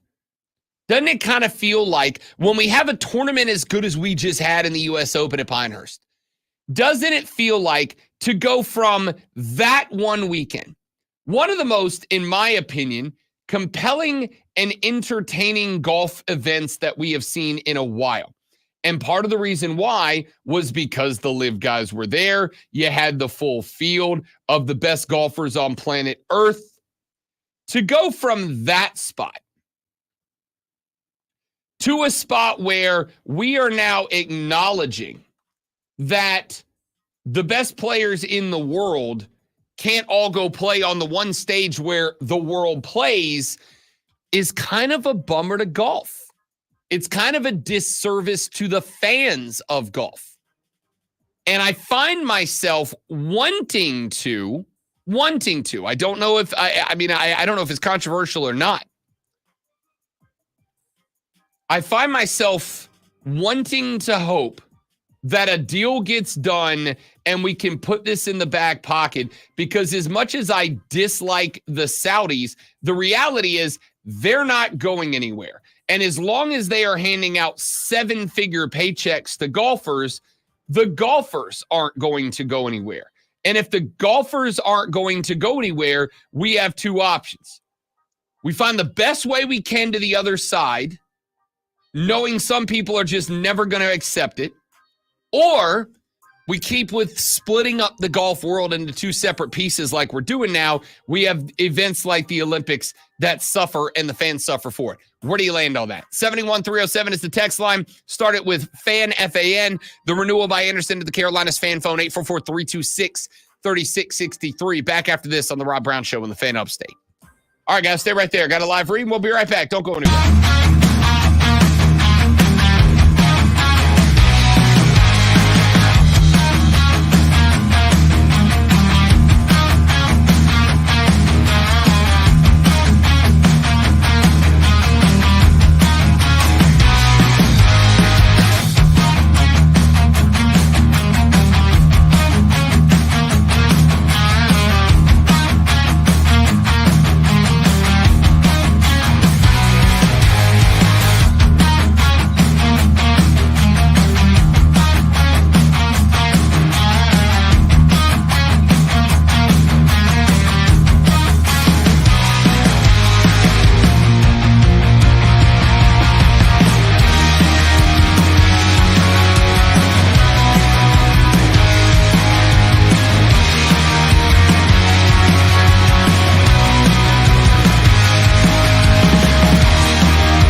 I'm Triple H, I can't have the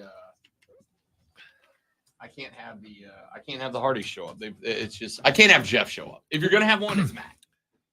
What if Cardona shows up tonight? Woo woo woo. Yeah.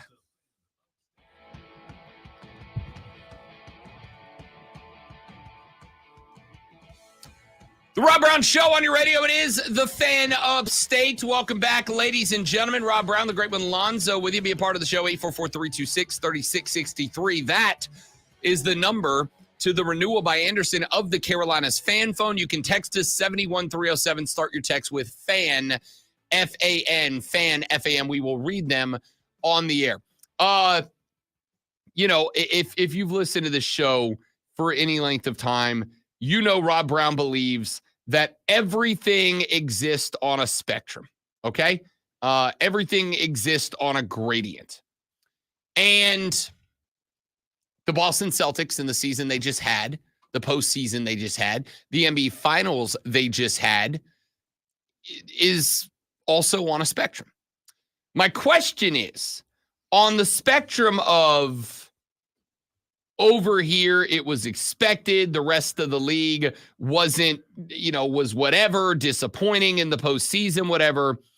And then over on the other side of that spectrum, all-time great basketball teams.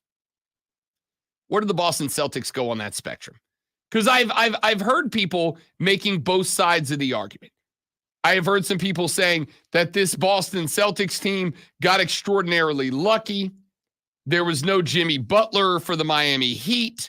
There was no Donovan Mitchell for the Cavaliers. There was no Tyrese Halliburton for the Indiana Pacers. And now that we saw them up against the best team they played, the Dallas Mavericks they just weren't them. They just weren't in the game with the Boston Celtics. On the flip side, I have heard already twice this morning this Boston Celtics team labeled as having one of the greatest seasons in NBA history. They lost less than a literal handful of games at home this year. 2 of them came well after they had locked up the number 1 seed. Yes, they played a bunch of teams that lost their best talent in the playoffs, but what did they do to those teams? They beat every one of them soundly and convincingly, as you would be expected to do if a team was missing its best player for any length of time. So on the spectrum of as a good team and a good season to this is a season and a team we'll be talking about for years, where do the Celtics land on that spectrum? Doesn't Golden State still have the record? Isn't it Golden State has a record for regular season wins, like 74 or something like that? Which is why those teams are mentioned on the scale on the side of greatest teams of all time. I mean, how do you measure that? Is it about comparing them to all the teams they played? Is it record? Is it how they make you feel? I mean, how do you measure who the great? If they do it 5 times in a row, maybe then I don't know. I mean, again, I think the reason that sports talk radio is never going to die. It may change formats. It may change sources. It's always going to change personalities. But sports talk radio is never going to die because these conversations are so subjective. Like we had our argument on Monday about the concept of a blowout, right? That was last Friday, but I mean that's whatever day it was. It was right before we saw an actual blowout. Yeah. The conversation about a blowout is subjective because I do acknowledge that a blowout can be a team winning by 1,000 points. But I would also make the argument that the reason a blowout feels that way is because when a team goes up 40, there's no coming back. There's no winning. So to me, a blowout is any time a team can't win. And there have been basically all but one in this series, and all but maybe 4 games in total that the Celtics played this postseason, that it felt like the other team even had a chance to win the basketball contest.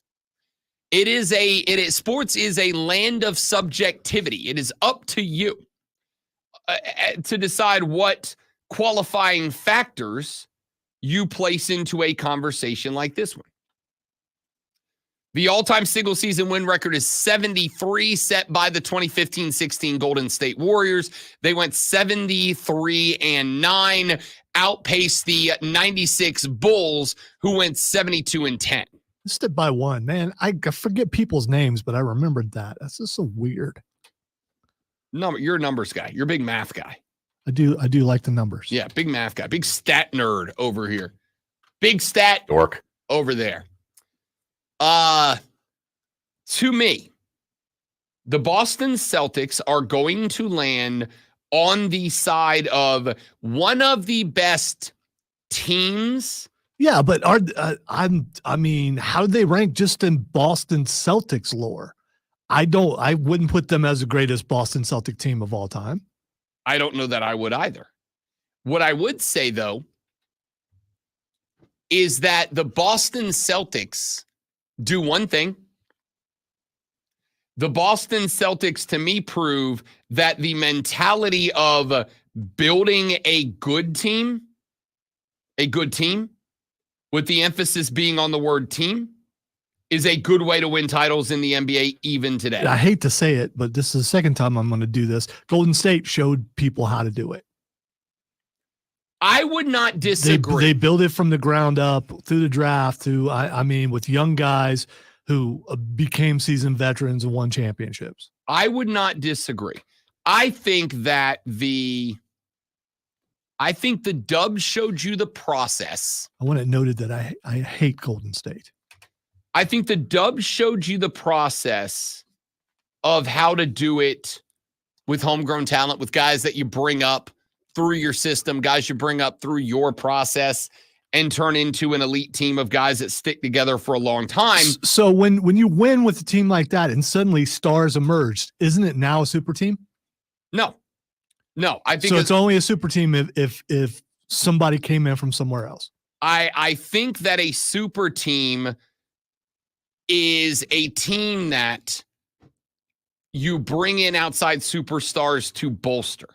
And that's not to say that can't be successful. Obviously, it can. We've seen it be successful, but we also know that it has a very high volatility level. We also know that if you build a super team by bringing in stars from other places, you run the risk that the chemistry goes sideways and it implodes. Am I right, Brooklyn?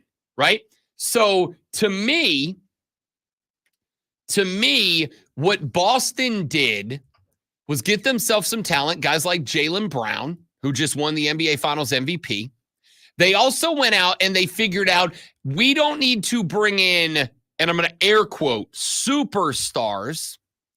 We need to bring in guys who play complementary basketball. And I think that you can even look just in this series and see that, right?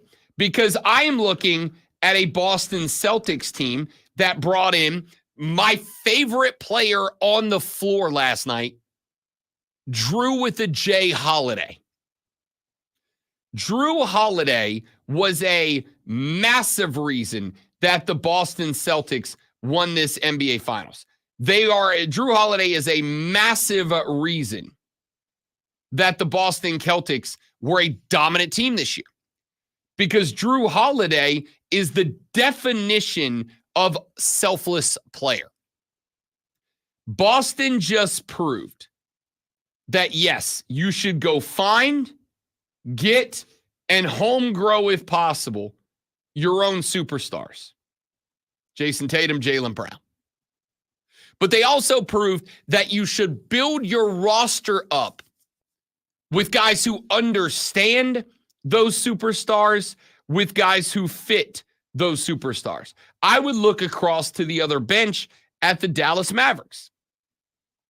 And I would say, all right, Luka Doncic is unquestionably a bona fide superstar. No doubt about it.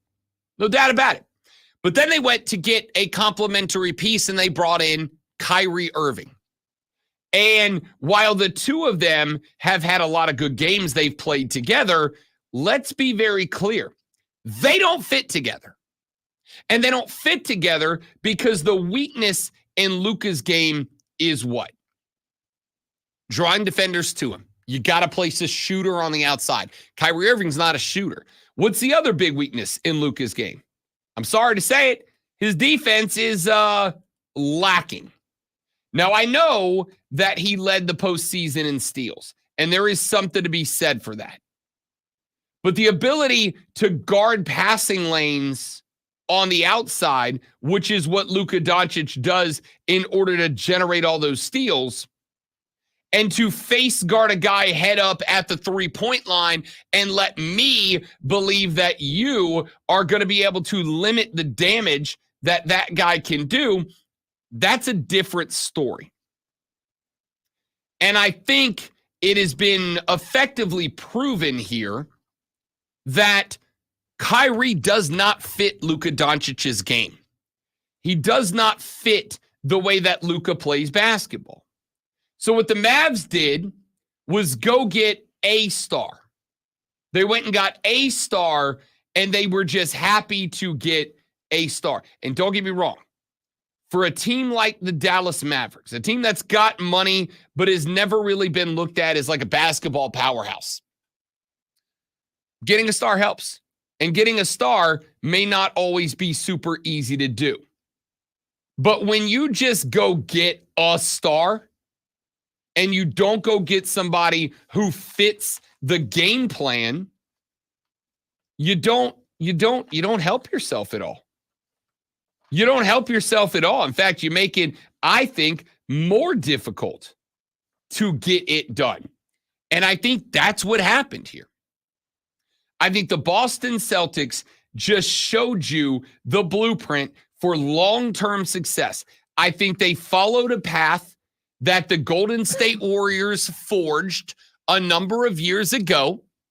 I think that they elevated what that team did, what that franchise did.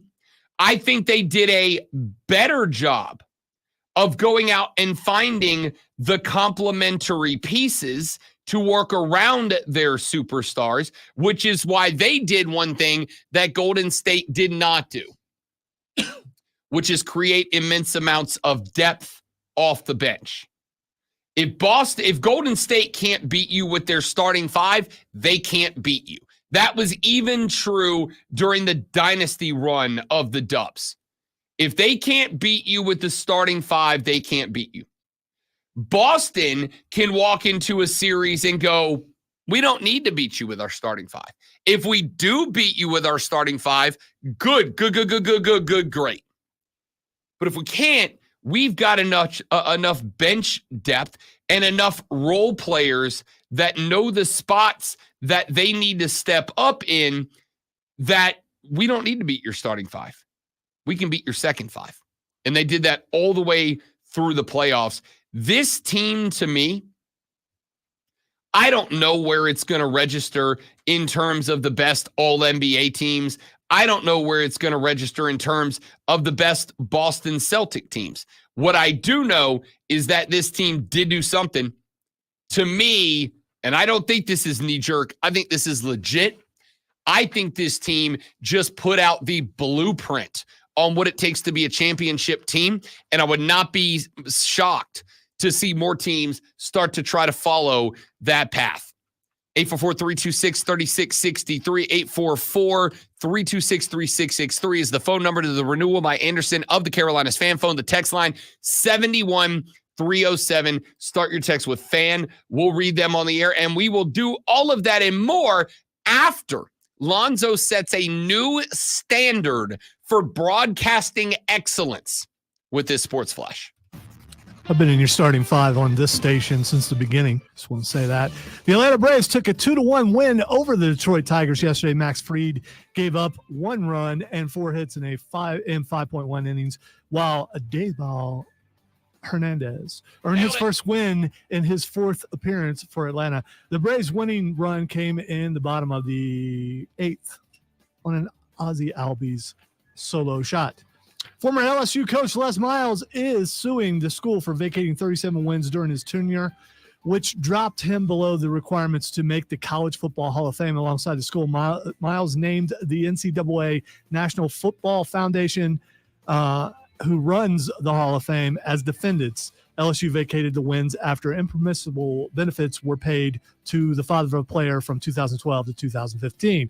For the first time, we are going to talk about the brand new show, Wire to Wire. You need to tune in today, 3 to 7.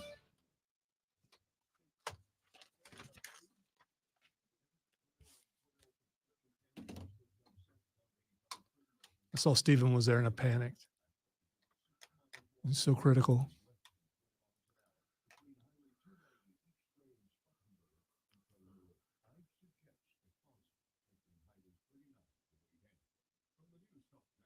Thanks, Bill.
You are all indeed Padawans of the Great One.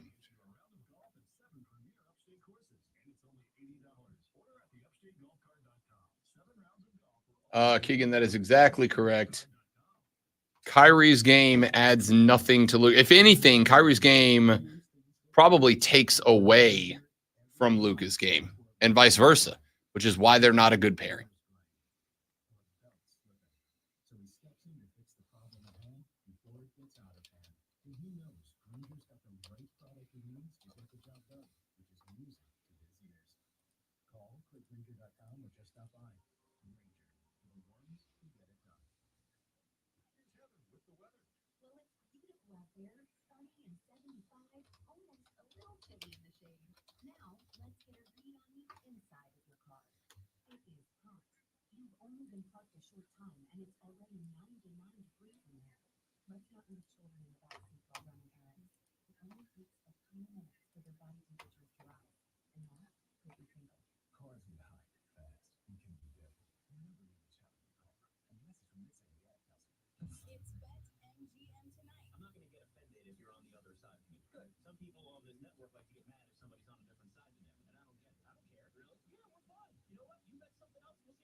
New Life, first break.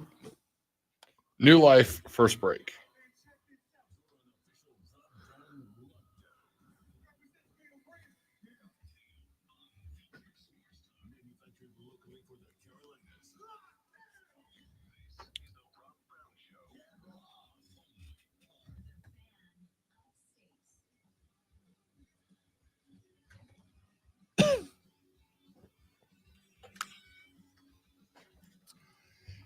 The third hour of the radio program is underway. Welcome back, ladies and gentlemen. It is the Fan Upstate. I am Rob Brown, the great with Lonzo on the ones and twos today. Should you wish to be a part of the broadcast today, now, this segment is a spectacular time to make that happen. The renewal by Anderson at the Carolinas fan phone's open, 844-326-3663. The text line is open, 71307. Start your text with FAN. Yeah! And the Twitter devices are currently working at The Rob Brown Show, at Lonzo on Word, or get at all of us at The Fan Upstate. What? The Fan Upstate. What? At The Fan Upstate. Who? All of us collectively together as one. Did Not no, because if four of us were together as one on anything, that would be weird. when your powers combine? Oh no! Now I pictured us as Power Rangers. Captain Planet, man, we're Planeteers. Yeah, I'm not. Yeah, I'd rather be a Power Ranger. I mean, everybody would. But the Planeteers were great. Did they have a Pink Ranger? No. Earth, Heart, Wind, Earth, Water, Wind, Fire, Heart. Right? Wasn't that it? Earth, Fire, Wind, Water, Heart. Yeah, that was it. Heart was the last one. Yeah, so they didn't have a Pink Ranger, so I win. I'd rather be a Power Ranger. I mean, if I got to hang out with Amy Jo Johnson, aka Kimberly, I will be whatever I need to hang out with Kimberly from the Power Rangers. For sure. Heartthrob, man.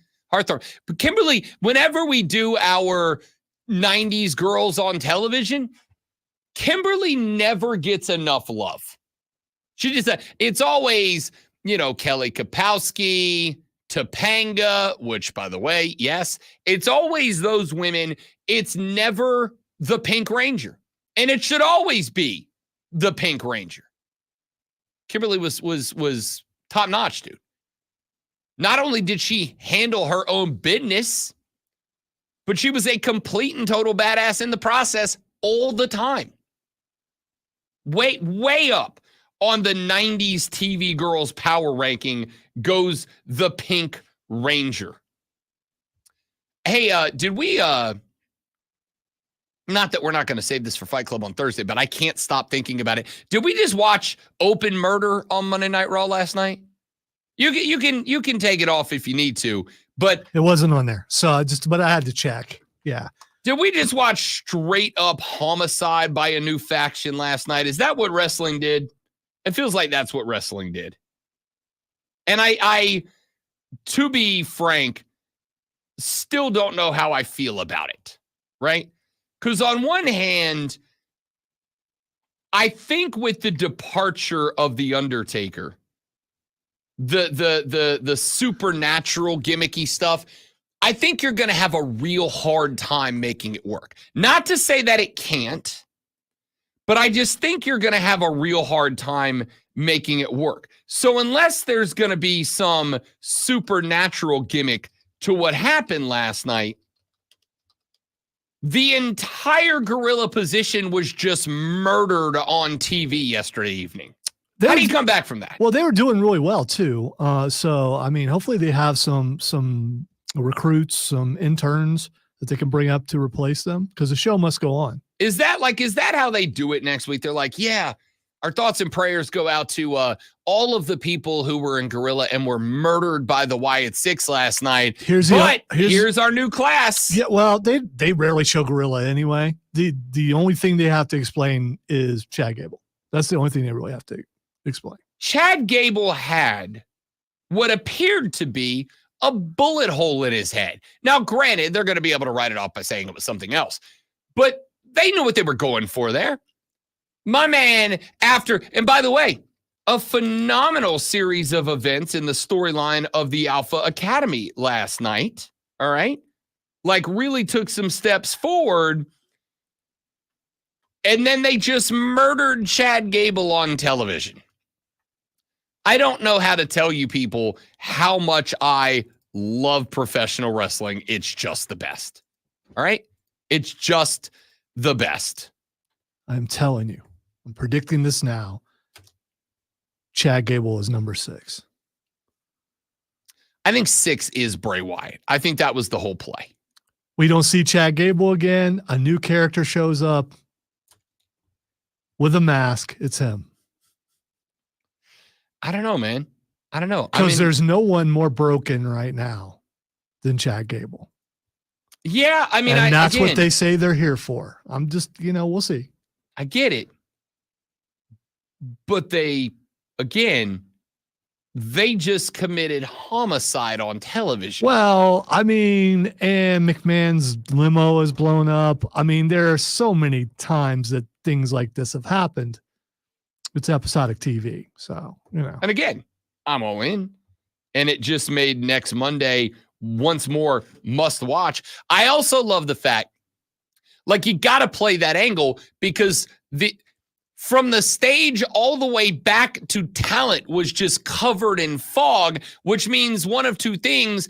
Either Uncle Howdy is supernatural and he just generates that fog wherever he goes, A, or B, they also murdered the effects guy and they stole his fog machine, which is what I want to be the case. Or Braun Strowman had a lot of beans from catering.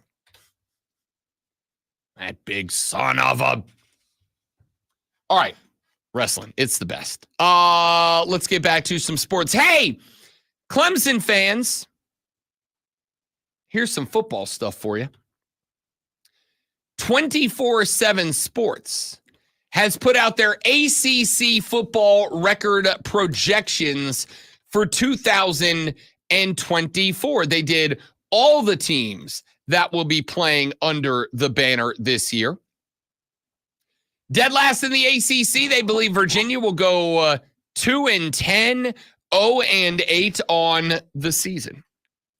Stanford, they believe will go 3-9, 1-7 on the season. Boston College, 3-9, 1-7. Duke, 4-8, 1-7. Wake Forest, 5-7, 2-6. Pittsburgh, 5-7, 2-6. Cal, 6-6, 3-5. Cuse, 8-4, 4-4. Tech, 7-5, 5-3. Lowell, 7-5, 5-3. 7th, 8-4, 5-3 is Virginia Tech. 6th, North Carolina, 9-3, 5-3. SMU in 5th, 9-3, 6-2. In 4th place, they project NC State at 10-2 and 7-1. Lonzo, 3-2-1. You have left remaining Miami, Florida State, and Clemson. 24/7 has them projected to finish in what order? See, I hate this because you always try to trick me. I'm going to go. I will tell you that I read those 3 names in a random order. Yeah. Florida State 1, Miami 2, Clemson 3. That is exactly correct. They have Florida State winning the conference with an 11-1 schedule, and they believe they will go 8-0 in the conference. They give them wins over Tech, Boston College, Memphis, Cal, SMU, Clemson, Duke, Miami, North Carolina, Charleston, Southern, and Florida. Their only loss they have recorded is on the road at Notre Dame. Now, they do say Seminole fans should not discount the home game against Clemson and the trip to Miami. In second place, they have Miami at 11-1, 7-1 in conference. They have wins over Florida A&M, Ball State, Florida A&M, Ball State, South Florida, Virginia Tech, Cal, Louisville, Duke, Georgia Tech, Wake, and Syracuse. They have one loss to Florida State. Clemson is the only of those 3 teams that they say will finish sub-11 wins. They say 10-2, 7-1. They have wins over Appalachian State, North Carolina State, Stanford, Wake, Virginia, Louisville, Virginia Tech, Pitt, the Citadel, and South Carolina. Their losses, Georgia and Florida State. Any issue with it?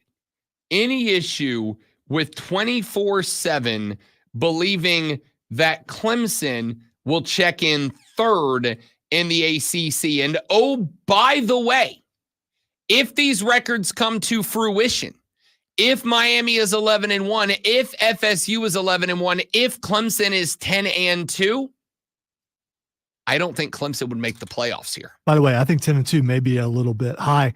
Where did Clemson finish last year?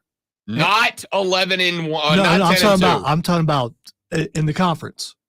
That would be third, right? Yep. Where did they finish the year before that? That would be third, right? So I don't think it's that much of a stretch. In the ACC last year, Clemson was what were they? What did they end up in conference? 4-4. I mean, it wasn't great, right?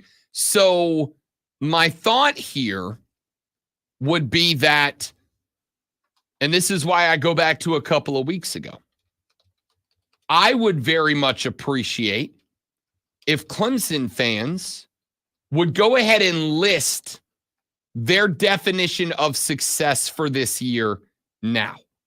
And this is the exact reason why.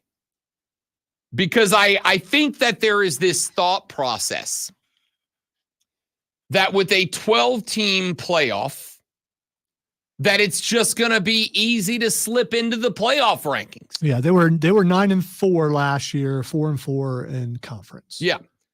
So I think that there is this new prevailing thought, and I do not think year before that is, they were 11-3. So I was wrong about that, and they were 8-0 in conference. I don't think that it is solely Clemson fans that have this thought process. But I think that there is this thought process that with 12 spots available in the playoff, we're just going to slip right in. I think there's a lot of SEC schools that feel that way. I think there's a handful of Big Ten schools that way. I think that there are a handful of schools inside of the Geico 12 that By the feel that way. SEC and Big Ten should think that way. ACC should not. I mean, ACC should be worried about their number 2 team making it in. I would almost agree to some point in that, yes, go ahead and somebody grab me the tinfoil cap. I absolutely do entirely believe that if you play in the Southeastern Conference or in the Big Ten Conference, I firmly believe that you will get a little boost in the rankings just by existing in that conference. All right, who did Florida State beat in the ACC championship last year? Last year they beat in North Carolina. How am I blanking on all of this? I'm just thinking about last year. Okay, Ohio State loses to Michigan. And they were not in the Big Ten championship, right? Right. So but you still finished in a ranking spot. Right. Ohio State lost one game at the end of the season to Michigan. What did the number 2 team in ACC? Again, are we talking about who played in the title game or who was ranked where? Because record's going to come into play. It was Louisville, by the way, 10-2. Yeah, so you got Ohio State or you got Louisville. Who you take? I mean, So Louisville was a runner-up in the ACC. Is that what you're saying? Yes. So you've got you're picking. Are you picking Louisville? I don't know, because are you again, picking the third team in the Big Ten? You're not necessarily going by who is runner-up in the conference title game, because if I have a 10-2 participant in the conference title game ranked, say, number 10, 10 sign up, it's still making the same point because ranking wise, Ohio State, I'm sure, was ranked above LSU because they didn't consider the number 2 team in ACC to rank higher than the number 3 team in the Big Ten. Dude, they didn't count the number 1 team in the ACC higher to rank than the number 2 team in the SEC. We know that if the 12 team was in, Florida State would have been in last year. The point here is, and I'm not even worried about that right now. The point here is, regardless of how you dive into all that, I think there's this thought, and this is why I said I want Clemson fans to make their idea of what they would define as success next season known is important. Because if it is make the 12-team playoff, I think you've got to call that shot now. I think that with the addition of the 12-team playoff, there is this now prevailing thought. And again, not exclusive to Clemson fans, though I do think Clemson fans have it, that it's going to be easy to get in, right? All we got to do is be top 12, which, by the way, is not necessarily true. Not necessarily true. Not true, but not necessarily true. And the reason I have said I think it is important to label success now is because if, let's say, hypothetically, the 24/7 projections come true, Clemson finishes 10-2. I don't think that's good enough to get you in next year, right? I think there's this thought that, the regular season doesn't matter anymore with the expanded playoffs. My dudes and dudettes, it very much does. It very much does. I don't think Clemson or, frankly, Florida State or Miami or anybody else, I don't think that these schools have the wiggle room that a lot of folks think that they do. I don't think that wiggle room is there. I think you, at best, in the power conferences, and when I say the power conferences, I mean the Southeastern Conference, I mean the Big Ten, I mean the Atlantic Coast Conference, and I mean the Geico 12. In the power conferences, I think you can have a loss and get in. A. In fact, I think that there is a chance that at least one school maybe has one loss in the regular season, has one loss to an undefeated conference champion in a championship game at the end of the year. And that second loss, that conference championship loss, might bump them out of that top 12. I don't think the wiggle room is there like we think it is. And if 24/7 Sports projection of 10-2, 7-1 is what happens to Clemson, I don't think they're getting in after that. Shane asks, are you making a joke calling it the Geico 12? Yes. The Big 12 is selling off their naming rights, and as part of that deal, apparently they're going to drop the big and pick up a company name to replace it. So you're not really joking. You're talking about reality. I'm joking by using Geico as the sponsor because they just sponsor everything in college football. But no, I am not joking by calling it the corporate 12 because that's what they're going to be. I hope it's Farmers. Bum 12s. Back after this on the Rob Brown Show on the Fan Upstate. New life. All right, guys, one more live when we're back. Stay right there for me, please, and thank you.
for a very long time.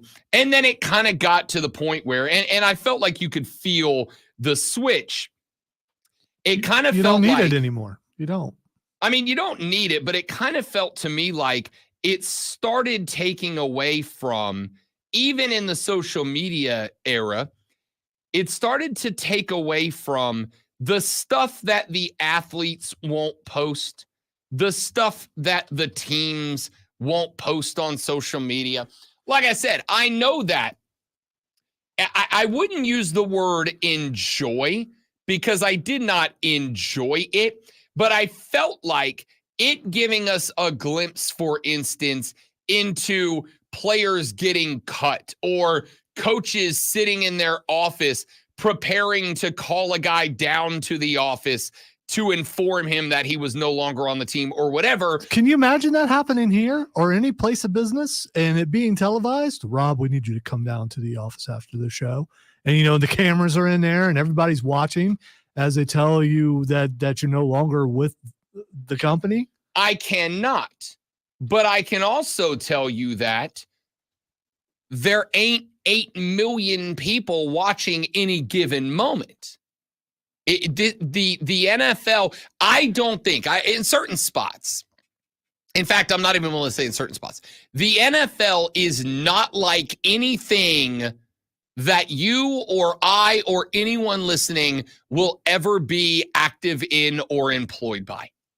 And I can say that with some level of definitiveness because of the fact of, for instance, this lawsuit that is going on right now. The fact that the NFL has certain legislative exemptions from the law that places like where you and I work don't. We don't have antitrust exemptions that let us get away with stuff that other legal entities are not allowed to get away with. Because of the fact that that is true, we can say with some level of definitiveness that the NFL is not like our jobs. I hope I get to the point one day where I turn on a camera every morning and there's 8 million people that tune in. But realistically speaking, that's never going to be the case. So with that kind of attitude, you're right. No, it's just not. Dan Patrick doesn't have that audience. And I think Dan Patrick's one of the best to ever do it. Rich Eisen doesn't have that reach. One of the best to ever do it. Jim Rome, the godfather of sports talk radio by many, doesn't have that level of reach. It's just not realistic. The NFL does. The NFL has easy that number tuning in. So it's just a different caliber. And I thought, and still do, that if for no other reason, the appreciation of these athletes, these coaches, whatever, by us as fans, at least in the initial run of of Hard Knocks, was elevated by the show. And then they kind of started getting away from that stuff. And I'll be honest, I haven't watched enough in the last couple of years to be able to say that that's not the case. But when I bailed out of Hard Knocks, the reason I bailed out was largely because it got to the point where they weren't really giving me anything that I felt like I couldn't get anywhere else. And when that became the case, I'm not going to go out of my way. But we have Hard Knocks off season now. That's the Bears. I am going to tell you, I am going to be following this one. And I'm going to be following this one because of Caleb Williams. Because I think that as good as I think Caleb Williams can be, again, I'm not as high on him as a lot of draft experts are. I'm not as low on him as a lot of the. I do think that Caleb Williams, like every other rookie, is going to go through a pretty gnarly learning curve when it comes to figuring out the ropes in the National Football League. And I'm intrigued to see that play out, even if I don't get to see all of the gruesome details about an off-season football program. Yesterday, it got announced that we will have another edition of in-season Hard Knocks. And it will not be a team that they follow. They'll be following an entire conference. According to the release yesterday from the NFL, the 18-time Emmy Award-winning series will feature the Baltimore Ravens, Cincinnati Bengals, the Cleveland Browns, and the Pittsburgh Steelers. Now, let's go with this. They could not have picked a more interesting division to follow this year. That is a division that had all 4 teams rack up 10 wins last year. It's a good division. It might arguably be the best division in football this year. And then look at the teams. You got the Baltimore Ravens under Lamar Jackson. You got the Baltimore Ravens, a team that has gotten so close but has not been able to push themselves over the hump the last couple of years. They added Derrick Henry, one of the most intriguing names in the NFL free agency pool this year. Is that enough to push them over? Is that enough to get Lamar to the promised land? We'll find out. You got the Cincinnati Bengals. Joey B missed most of last season with an injury. Last week, he was talking about struggling with his football mortality, which kind of stinks from a guy that is, 27, 13 damn years younger than I am. That kind of stinks a little, but whatever. You got the Cleveland Browns. Deshaun Watson trying to come back, trying to reestablish himself, trying to prove that he deserves to be one of only 3 quarterbacks in the league that has a $50 million annual contract in his possession. And then, of course, there's all the other stuff too. And, of course, you've got the Pittsburgh Steelers. We don't even need to get into the drama surrounding Pittsburgh. They just signed a 3-year contract extension to Mike Tomlin, a man who has never had a losing season, yet the fans seem to be ready to move on from him. You've got the quarterback battle that will happen between Justin Fields and Russell Wilson, and the fact that somebody gonna get their feelings hurt at some point sooner rather than later, if not both of them over the course of the year. It is super intriguing.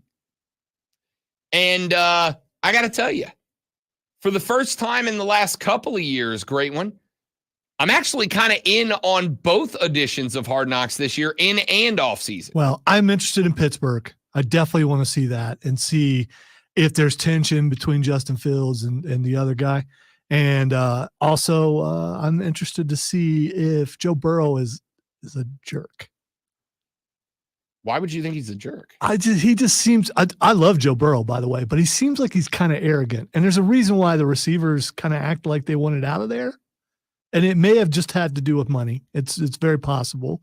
And that does make sense, but he's kind of comes across like maybe someone that you don't want to mess up in practice because he's probably going to be a certain way with you. I'm just the only saying. vibe I pick up from Joey B is my dad shutting down the youth ski camp to open a new resort kind of vibes. You know what I mean?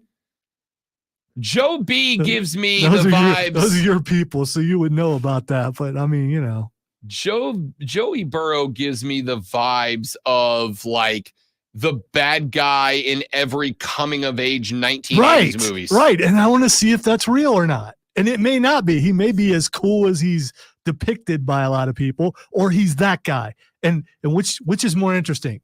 Him being the 80s villain is definitely more interesting. I mean, probably. I don't get that vibe, and I got people who reported on him when he was down at LSU. His name was Chad in every movie he was in.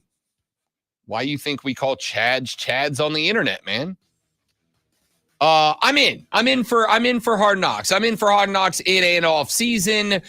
I am intrigued by the Caleb Williams stuff. I am intrigued by all of the drama from the 4 teams in the AFC North. I will give the NFL this. If nothing else, they do a pretty good job of figuring out how to market players, which is something that Major League Baseball and the NBA should do a better job studying and figuring out how they do it. They just took a show that, at least for me, had been dead for a couple of years and got me interested in it just like that with one easy change. I'm intrigued to see where it goes.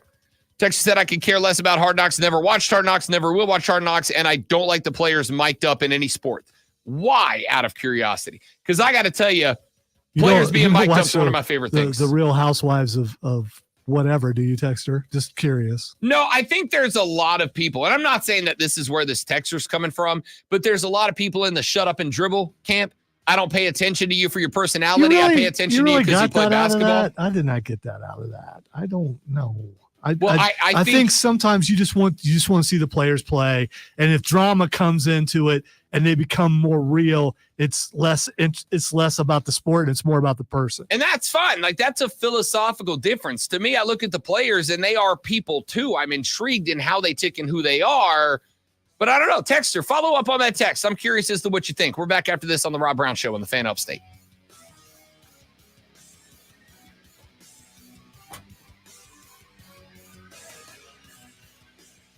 Oh, baby.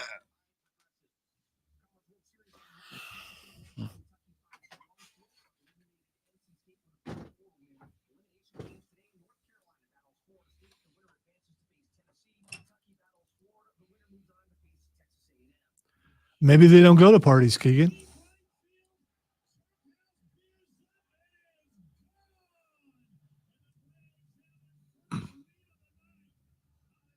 It's amazing what everyone can read into something, just one text. And texts have to be the most interpreted thing that we have, because if the texts are too long, they split up and you can't figure out where everything went. And short, concise texts leave out emotion, so you don't really know what's going on.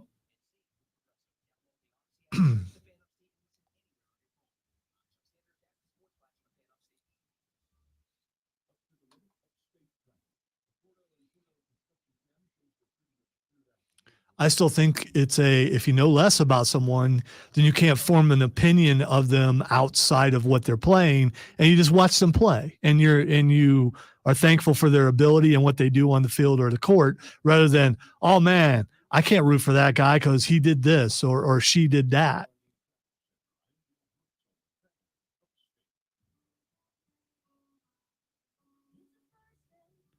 The only people I want mic'd up are referees. That's it. Players don't need to be mic'd up, just the referees. Especially when they're in conference and one guy is saying, no, I saw this, and the other guy saying, I saw something different, and to see how they figure out which one they're going with. That's what I want to hear. They're carrying coins. I'm just saying there might be a coin toss in that little huddle between the referees.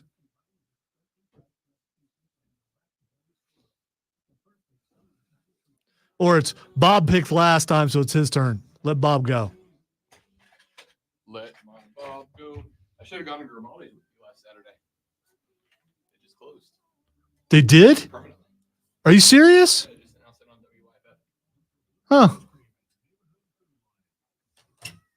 I hope it wasn't for bad conditions or something.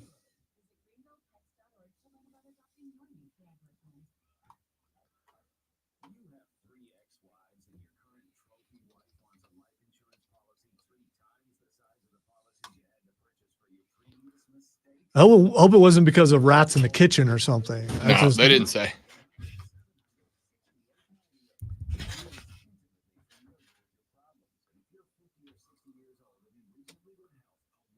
Someone just texted, hi, Lonzo. That was nice of them. Right? You mad because they didn't say hi, Rob? I'm a little offended. Okay. Maybe I needed it more than you did. You do have to work with me. Ooh, somebody just did a full Twitter play-by-play of the Battle of Waterloo. I think I'm not going to spend my day reading that.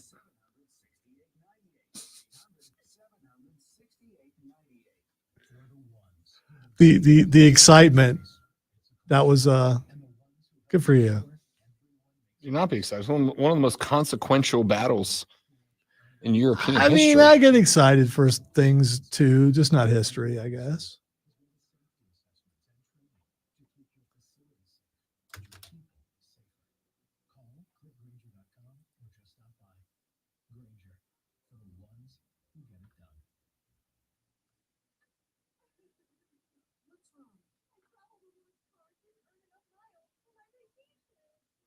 Yeah, I just found a story about it that doesn't say why. They just sent an email out to customers and saying that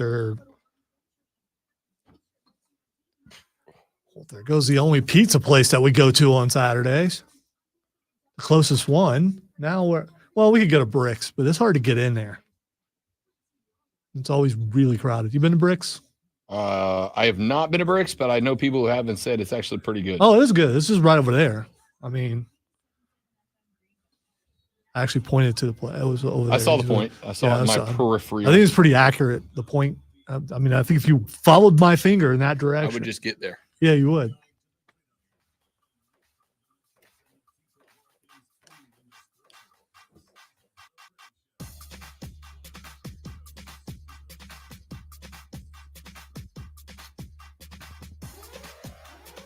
Texas said, I could care less about Hard Knocks, never watch Hard Knocks, never will watch Hard Knocks, and I don't like players mic'd up in any sport. I asked why, and the texter said, because it makes sports into drama episodes. Like Lonzo said, I want to watch the competition, not hear the drama.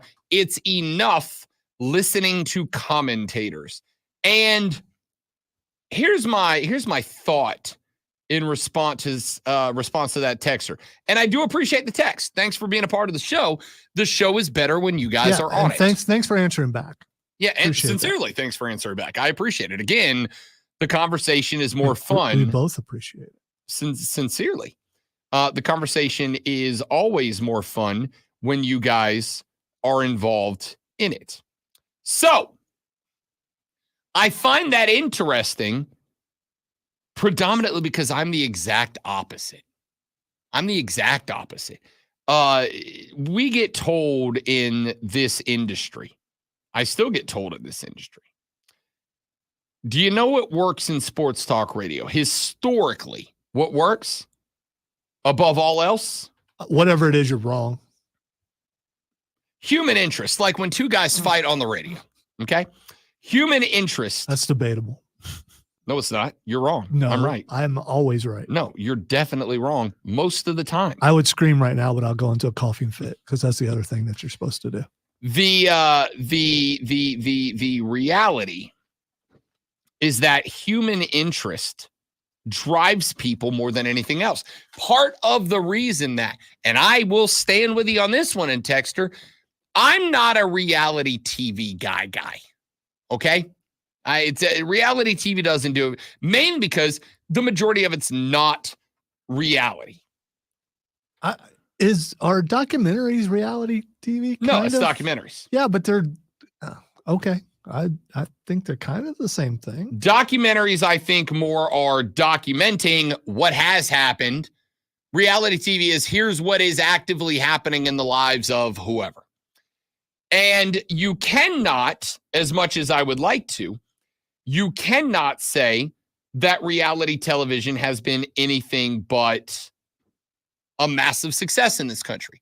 Because by and large, we like our drama. Now, I absolutely get what you are saying, Texter. I absolutely get what you were saying. That you want to watch athletes be athletes and do athletic things. You want to watch sports. And for the record, so do I. I want to watch the best. If you offered me two leagues, you offered me a league of pick your sport that is comprised of the most elite athletes in the world, but they are all entirely boring as or you offered me another league that had really, really good athletes, not the most elite, but really, really good athletes, playing really, really good ball, but they're entertaining as. Honestly, I'm going to take the League of Elite Athletes first. But isn't like hockey the former of what you talked about? You don't know a lot about hockey players. You just watch them and they're entertaining on the ice. I am going to say no. I am going to say that is a result of where we live. Hockey's just not big here. Okay? It's just not. As much as I want it to be, as much as I push it. By the way, Florida-Edmonton, game 5 tonight, back in Florida. I'm going to tell you right now, I have already let the fiancé know, don't make plans tonight. Game 5. Florida is winning the NHL Stanley Cup tonight. I feel as confident in that as I did in Boston winning the NBA Finals last night. What if she makes plans in a place where it just happens to be on? If she makes plans around the hockey game, I'm all in. Okay? If she goes, hey, I'd like to go out to the bar tonight. All right, cool. I'm good with that. So I would take of those two leagues, the league that has better players with less drama. However, I don't know. I like being able to gain an introspective. I like being able to gain some level of knowledge and, to me at least, appreciation for the reality that is behind these things that I watch. Because yes, I'm going to tune in every Sunday at 1 p.m. when the Panthers play, or every Sunday at 3:30 when the Saints play, or whatever it might be. And I'm going to absolutely root for my team or the teams that I cover, or whatever the case might be. But yes, there is something intriguing to me about understanding the stories that led to those points. I wonder if age has anything to do with it, because before the internet, and the internet has a lot to do with it, we didn't know a lot of things about a lot of people. And I thought the intrigue of, oh man, that guy's a great player. I don't know anything about him. I wonder what he's like. I'd rather have the intrigue. I don't want to, because if I know that guy's on his 5th wife and he's abusive and shouldn't be in the league anymore, then that takes away from the game. And I know that's head in the sand maybe a little bit, but at the same time, then you're no longer watching for the game. You're watching for, I know this about this person, this about this person, this about this person. Yeah, I know they scored a touchdown, but that guy, that's not a good guy, so I can't root for that guy. I think there's a couple of things that come along with that. The first is, I think that is just as important to know, because let's keep it a buck here. Athletes, professional athletes, high top level athletes, have only been held accountable for their actions in recent memory because we know about it, right?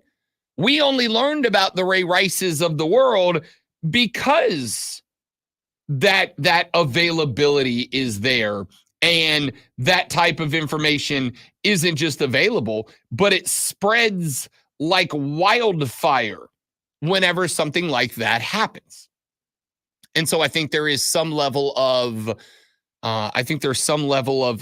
importance to it, because yes, we can watch and we go, yeah, I dislike that guy. That person can also be more easily held accountable, because we as fans can genuinely push back against that. We can push back on those types of athletes being allowed to maintain their status and their success. Doesn't mean it's always going to come to anything. Am I right, Deshaun Watson? But you get the point. I think the second thing is, and I think this is why that kind of stuff floats around as well, because though you can't have a face if you don't have a heel. If everybody's a face, you know what you have? A boring wrestling company. If you have faces and you can put them up against great heels, it's more fun. Why do you think we have rivalries? Because having that guy that we can beat up on, that team that we can hate, that team that we can pour, because let's keep it a buck. We are human beings. We all have negative emotions. We all have negative emotions, and sometimes, as much as some people are going to tell you this isn't true, sometimes it feels good to get them out. Sometimes it feels good to get them out. You ever been to a rage room before? Yeah. They're awesome. We'll say Monday through Friday, 6 to 10 a.m. right here on the Fan Upstate. Have you ever been to a real rage room? Dude, I've seen you look pretty raging. Have you ever been to a real rage room? That's a genuine question. No. We're going to a rage room. No. Team field trip to a rage room. Because it would be like being back home, and it would just seem normal to me. A rage room would not, and I'm not trying to be funny here, but when you're surrounded by rage growing up, a rage room wouldn't do anything for me. All right. Well, then for the rest of us who I will say, with the respect that I intended to have, fortunately didn't have that experience.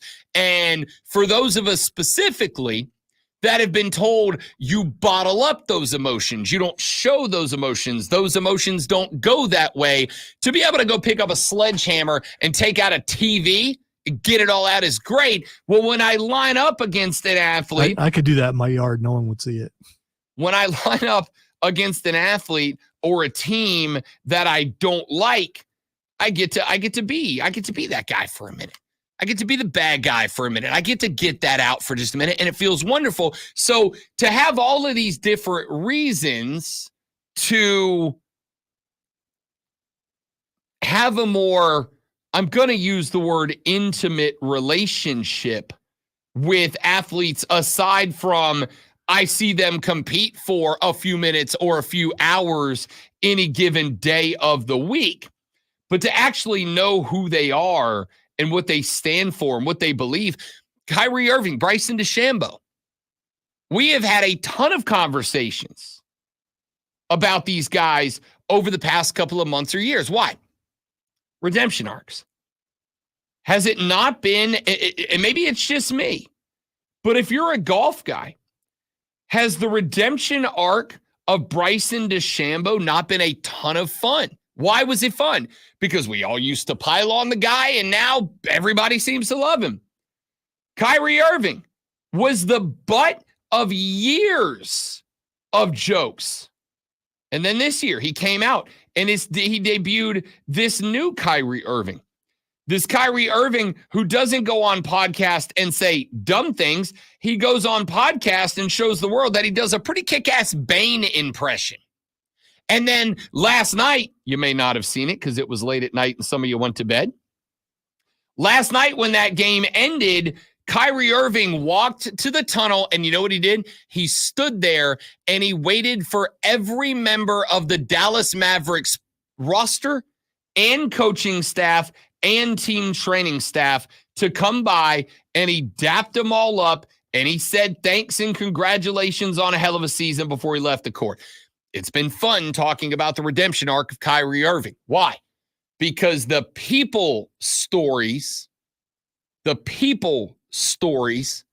are what makes sports fun to most people. It does not mean that I don't want to see the highest level of athletics. I have watched people that I actively dislike as people because they are great athletes. Just like I've watched people who aren't great athletes, but I actively like them as people play their games as well. Because those emotions run that spectrum we talked about earlier in the show. And so because of that, I like this Hard Knock stuff. And I like that we're getting more athletes, and I like that we're getting more teams. And oh, by the way, I think especially for the perspective of the in-season Hard Knocks, this seems more team-focused than it seems individual-focused, right? Like it'll dial in on Russell Wilson and Justin Fields, and they're competing for QB1 and all that. But isn't the drama there really about Pittsburgh trying to get this right? Like, to me, it is. So I don't know. Texas said, real question for Rob, since you're talking about it. When Clemson is not playing South Carolina, do you, in fact, root for Clemson? Yes. I root for Clemson. I root for South Carolina. I root for the Panthers. I root for the Hurricanes. What kind of needy question is that? Yeah, but when they're not, do you root for Clemson then? Do you? The answer is yes, and I'll tell you why, as we got to run to a break here. Wow. I root for Clemson when they're playing anytime. Because if they win, I do better. This is not a secret. I have not held this back from you guys. If Clemson wins, and I was told this when I got here, hey, yo, if Clemson loses, Clemson fans go MIA. They disappear. You won't see the flags. You won't see the tiger paws. You won't see the prints. You won't see the orange shirts everywhere. If they lose, they go away. I need you guys not to go away. So I need them to win. So yes, I root for them to win every week because it would mean that on Monday, I'm going to get phone calls and texts from you guys dunking on whoever you played that make my job easier and make me look better. That is not, I don't hold that back from you. The answer is I pull for every team that we have any connection to because it makes my job easier and I get paid more. And I am, and this is true, a very big fan of that. You know who else gets paid more and makes my job easier? Lonzo. My next band name is going to be Napping in the Rage Room. It's a killer name. It really is. The Atlanta Braves took a 2-1 win over the Detroit Tigers yesterday. Max Fried gave up 1 run and 4 hits in 5.1 innings, while Dayball Hernandez earned his first win in his 4th appearance for Atlanta. The Braves' winning run came in the bottom of the 8th on an Ozzie Albies solo shot.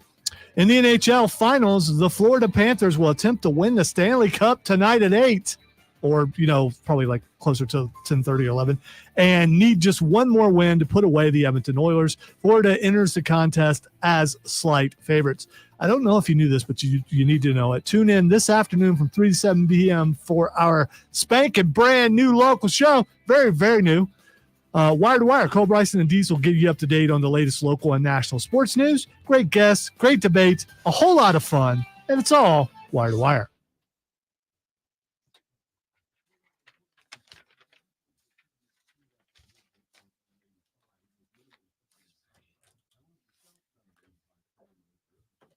Where's he going? I think he quit.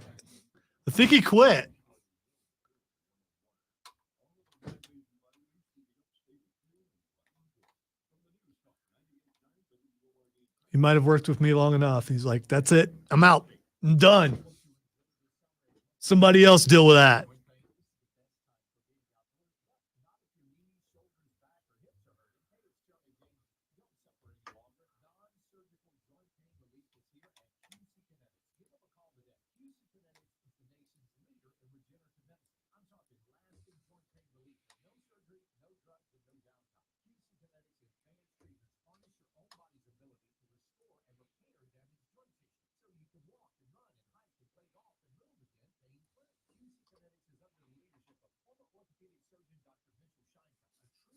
Thank you, Jacob. I wrote it myself. I did. I actually did write it myself.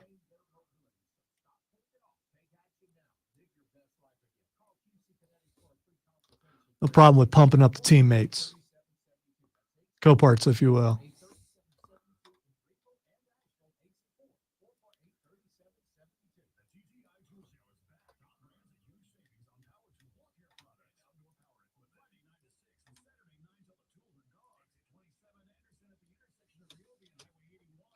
Oh, he didn't quit. I thought he just. No, I don't think that's what he had to do, Jacob, because it probably would have took him longer. It would have been. I couldn't because I forgot my banana. Hey, did you see what I sent you on Twitter? Speaking of bananas. Yes, I did. I would die if that game was set in the restroom. That would be great. Put a screen on the back of the stall door. Hey, there ain't nothing wrong with that. Maybe we could get engineering to install that.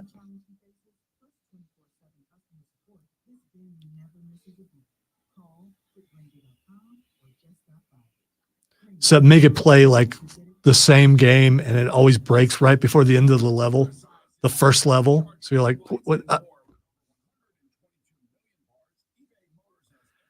And then a sign pops up and says, "You've been here too long. Go back to work." A 5-minute timer.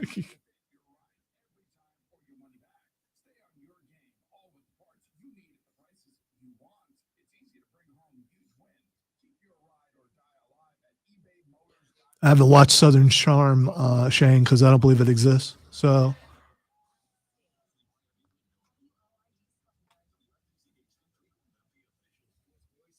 Southern Charm is just bless your heart. That's all it is. That's what that's just smiling with a nice Southern accent and thinking, you're a Yankee idiot. I wish you'd go home. Actually, I was told that a lot when I first moved here, like half my life ago.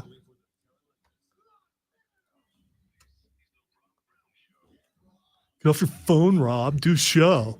I don't want to. Got to. Now. You'll get docked.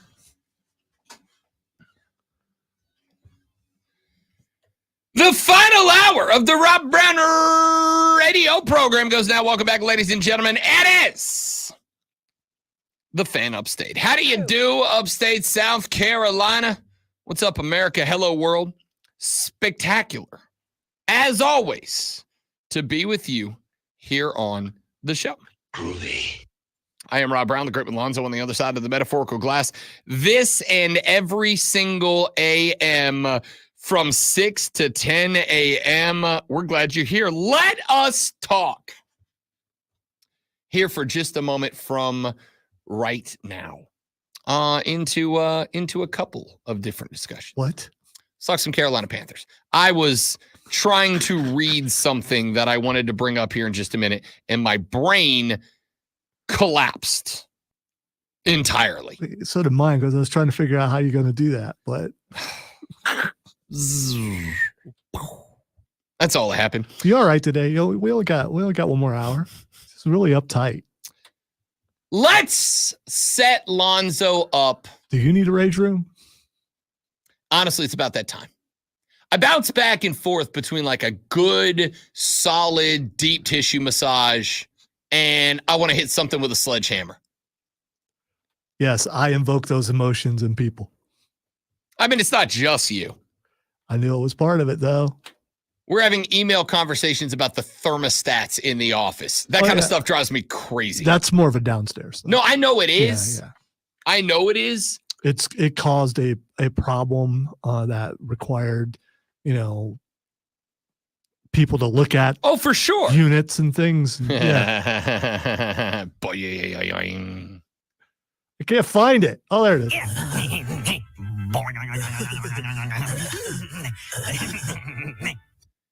So anyway, we got people downstairs looking at units. According to Alonso.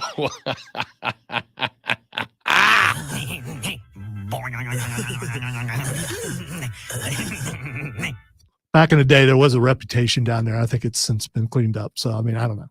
Just make sure that every now and then you get your units inspected. We're about to get a text to keep it up. I mean, I have no choice. It's very, very important that at least once a year you have a professional inspect your unit. Excuse me while I whip this out. There it is. Correct clip for that moment. Let's talk about, speaking of absolute units, Bryce Young for just a minute, shall we? Let's talk about BY. Bryce Young has a couple of things going for him right now, and I want to get to those in a minute. But before we do, I want to take a look at an article that was put up a couple of days ago on Yahoo Sports by a writer by the name of Nate Tice. Nate Tice asked the question, what does Bryce Young need for a bounce-back season with the Panthers this year, aside from a better team around him? Platform cleats. Like the Gene Simmons of the quarterback world. The problem is, obviously, Bryce Young is a little unit. And Lonzo wants a big unit to play quarterback. Randy Johnson? The big unit. How do you have the last name Johnson and catch the name big unit? Somebody did that intentionally, right? Nuh-uh. Somebody was like, he's real tall and his name is Johnson. We should call him the big unit. I don't think I got that till just now. Bryce Young needs a Needs a better team around him. We know that already, right? But what else? What else do we need to see out of Bryce Young in order to believe that this guy can take it to that next level? I just need to see one thing. And I said this all last season, better footwork. If he has better footwork, he's going to, I know you talk about throwing lanes and all that kind of stuff, but if he gets his feet right, when he had his feet right last year, he looked pretty good. And if he gets his feet right, and I know that comes from having an offensive line that he can trust in so he can have time to get his feet right, that's what I want to see. That is absolutely a part of it. And I am willing to put the passing lane stuff and all that. That comes along with having a better team around him. I went, I don't know, a week ago or so. I had some time to kill. And because I knew these conversations as OTAs were taking off, that these conversations were going to kick up, then we'll have our little lull, then we'll get to the fall, and we will have more from there. I do think that having a better football team, having better personnel around him is something that is being worked on. You brought the 2 guards in the lead up to the draft. I think you had a pretty good draft class. Obviously, the Panthers truly believe Xavier Legette is the guy. And I mean, who doesn't? That'll be great, man. He's going to be a legend. An icon of the sport. But I do think there is one thing I would like to see a little bit more. And it is not just about Bryce Young with the passing lanes and more time to throw. And the fact that in one of those films that I was just telling you about, I watched 2 different plays, 2 separate times where 3 offensive linemen pulled. That's not a play. Never has been. Were they on the same side, or I mean, was it like the on at least one of them, though, 2 pulled from one side, 1 pulled from the other side, and they pulled into each other. Had to happen in college once in practice. Yeah, it goes real bad for everybody involved. Yeah, I saw stars. Goes real bad for everybody. I pulled the right way, by the way. Allegedly. No, I did. It was Brad's fault. Brad pulled the wrong way, and we were the same height and the same size. It's always Brad. So, is that coaching, or is that players, or is it a combination of both? I mean, it could be one, it could be the other, it could be both, and I don't know. Now, if 3 guys pull the wrong way, that's coaching. Either that, or you have the dumbest offensive line ever assembled. All right, and I have lifted up and will continue to do so. Offensive linemen are smart. They're dumb, but they're smart. An offensive lineman has to have more memorized than anybody on the football field, with the exception of the quarterback, right? When you're talking about a blocking scheme, you were talking about, especially in the run game, different schemes have different rules based on different formations and different alignments all the time, every play. You might have, on any given play, quarterback comes out and he goes 32, run right, XYZ, blast, 14, yellow, screen, banana. That lineman, when he gets to the line, has got to look at 1, 2, 3, 4 different guys. He's got to figure out X, Y, and Z to figure out what his actual block is. It's not an easy position to play, but I will tell you for a fact, there's no play where 3 linemen all pull at the same time, and there's no play where 2 pull from one side right and the other pulls from the other side left, and then they just all train wreck in the middle. Not a thing. Unless the 2 pull and then they're side by side and the other one like goes in between them. No, not a thing. So here's what I will say that I have seen out of OTAs and that I appreciate. Obviously, OTAs, you're not getting a ton of film out. OTAs, you're not getting a lot of game tape that you can go evaluate. You're getting very limited coverage. They close those out a lot of the time. But I will tell you what I have seen in the little bit of film that we have seen out of OTAs so far. What I have seen is a guy that seems to be running the offense. What I have seen is a guy that seems to be directing, is a guy that seems to be field generaling. And we talked about it last week or early this week, I don't remember, but the comments of Tom Brady, who said that the quarterback position is regressing in the National Football League. And part of the reason he feels like it is regressing, and I agree with him, is because we have reached the stage in the NFL where coaches with multi-million-dollar contracts want to be in charge of every single little facet of their football team, down to and including limiting the options for players to make adjustments, to do things on the field, to change up what's been signaled. You're going to run what I want, when I want it, how I want it, or I'll find somebody else who will. Because coaches are on a shorter leash than they have ever been on before. Now, a picture's worth 1,000 words, but a movie is worth 1,000,000 pictures. We have seen very limited stuff out of OTAs.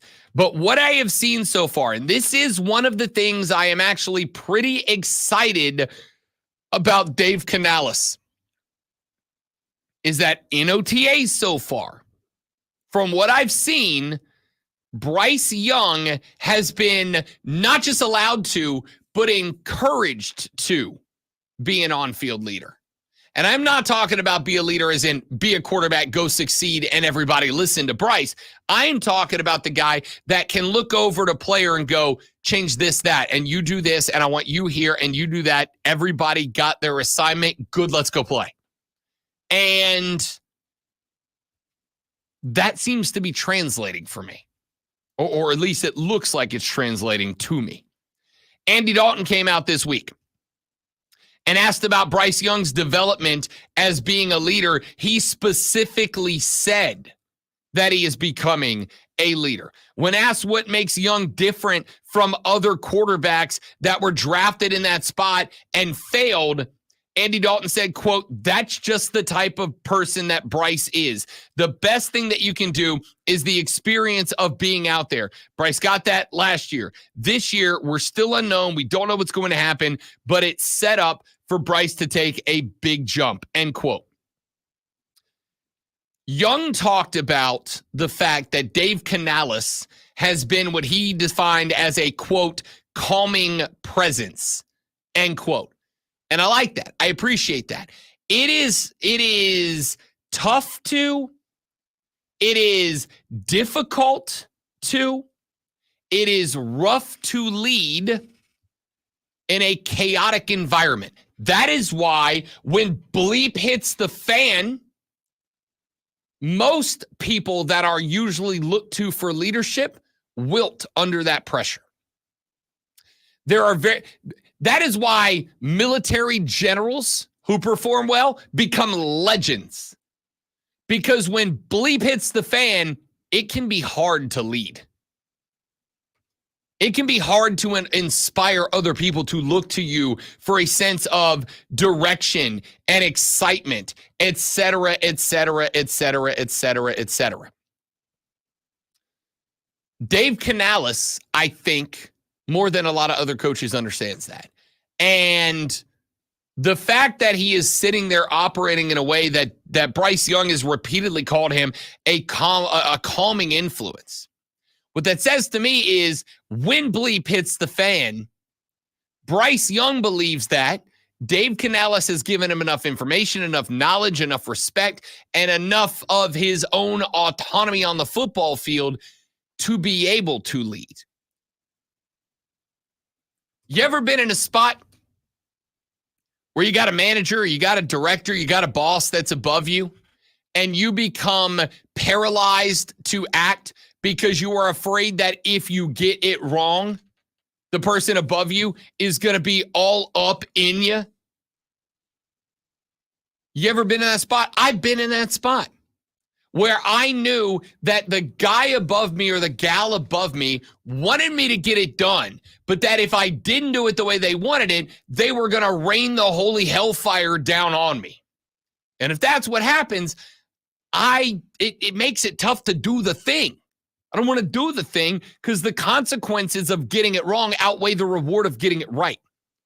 From what I am reading, from what I am seeing, from what I am hearing from the folks I do know that are covering OTAs or did cover OTAs, Dave Canellis has given BY the keys.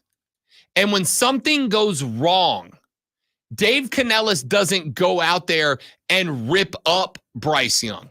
He doesn't go out there and go, hey, you idiot, what are you doing? When something goes wrong, Dave Canellis goes out there and makes sure that BY is calm, cool, collected, and comfortable in the face of that pressure to handle it and know that, hey, man, it's football. Stuff's going to go wrong. And if it does,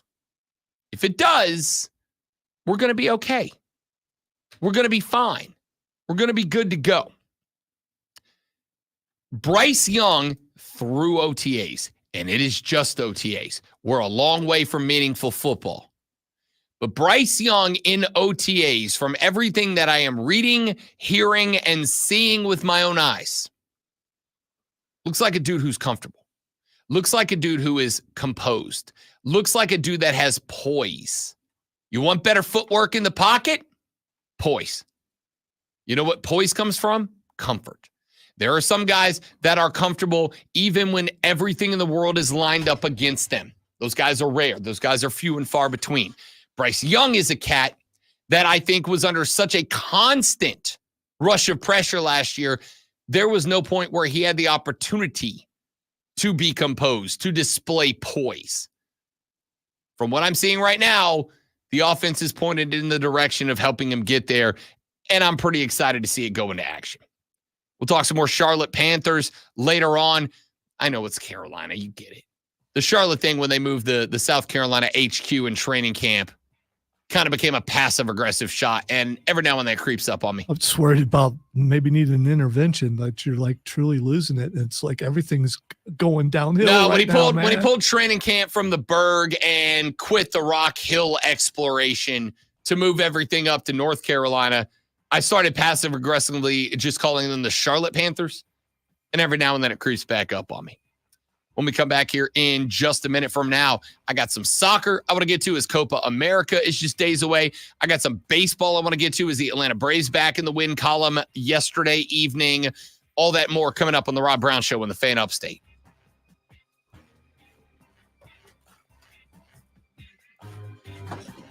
Hey, I got it.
Brown Show back on your radio. It's the Fan Upstate. Rob and the Great One, Alonzo, with you. My dudes, my dudettes, my amigos, my amiguettes. Be a part of the show by calling the Renewal by Anderson of the Carolinas fan phone at 844-326-3663, 844-FAN-FONE. You can text us at 71307. Start your text with FAN FAM. We'll read them on the air. And tweet us at The Rob Brown Show, at Lonzo on Word, at The Fan Upstate. If you want to get at us in that direction, you are welcome to it. A couple of texts that have come in so far. Texter said, we know Zoe doesn't like Clemson or doesn't root for Clemson, but you both know this show takes more shots at Clemson thanks to Lonzo than does the afternoon show. Okay, what's the point? I was told a long time ago, be true yourself, and myself is that. And I've been told before to back off. Not so anymore. So Rob hasn't told me to do that. And if he did, I probably would laugh. But still. You all see the power that I have around here. Well, even on a show named after me, I have none. Before I got traded, I was asked to tone it down. And that really worked out, didn't it? Texture said, Rob, I'm a Clemson fan. I don't disappear. I usually have the paw on me somewhere at all times. However, I'm also the critical, honest opinion fan who catches grief from the homers. Hashtag all in. That's from Spartanburg Jay. Jay, appreciate it, buddy. Yeah, they don't like that guy for some reason. They don't want that guy. And you know, it's a fan thing. They don't like the realistic fan. Because it seems like the louder voices are the we gonna win them every single one, and then we're gonna go Tigers. Those guys. We don't take shots at any teams around here. Hey, he hasn't been here in a while. Whoa, whoa, whoa, whoa, whoa, whoa, whoa, whoa, whoa, whoa. Anyway, you either love me or you hate me. Look, that's fine. I'm going to say this. And for those of you, I don't think we've really had this discussion since we moved to the morning drive slot from 6 to 10 a.m. every weekday right here and only on the Fan Upstate. Well done. Well done. Thanks. I practiced. I know. I don't know that we've had this discussion, but the tagline when we started this show that was in the advertisement for it is very true. The tagline being, we take sports seriously, but not ourselves. All right? We just have fun around here, okay? The honest truth is that I want every team that we cover to win every game. I want the Carolina Hurricanes, the Carolina Panthers, not the Atlanta Falcons. I hope they lose every game. I'll take that hit. I want the Clemson Tigers. I want the South Carolina Gamecocks to both enter that game every year, both 11-0. Every year. I want it to happen every year. Because sports are more fun when you guys are involved. And yes, even the best fans eventually fall off. So that's it. That's it. It's just for fun and shenanigans. Speaking of fun and shenanigans, here's a thing that popped up on the internet that I'm curious as to where you land on it. Great when you and I are called into question on this one. There was, you've heard about the Waffle House challenge when you lose the fantasy football, the Waffle House challenge that's been a punishment in fantasy football the last couple of years? I have not. Okay. I'm sure it requires eating. So the Waffle House punishment in fantasy football goes like this. You have to spend 24 hours inside of a Waffle House. However, for every waffle that you eat, you get to knock off 20 minutes of time. So you eat 3 waffles, now it's 23 hours. You eat 6 waffles, now it's 22 hours. Counting down, etc. There is a cat on Twitter by the name of Joe DeLeon, who is an NFL draft analyst for a couple of different outlets, including the First Team Pod, who also was a long snapper for Rhode Island University. Wow. His real resume. Well, he finished dead last in last year's fantasy football competition. And so today he has to do the Waffle House challenge, except for he's going to do it in a McDonald's.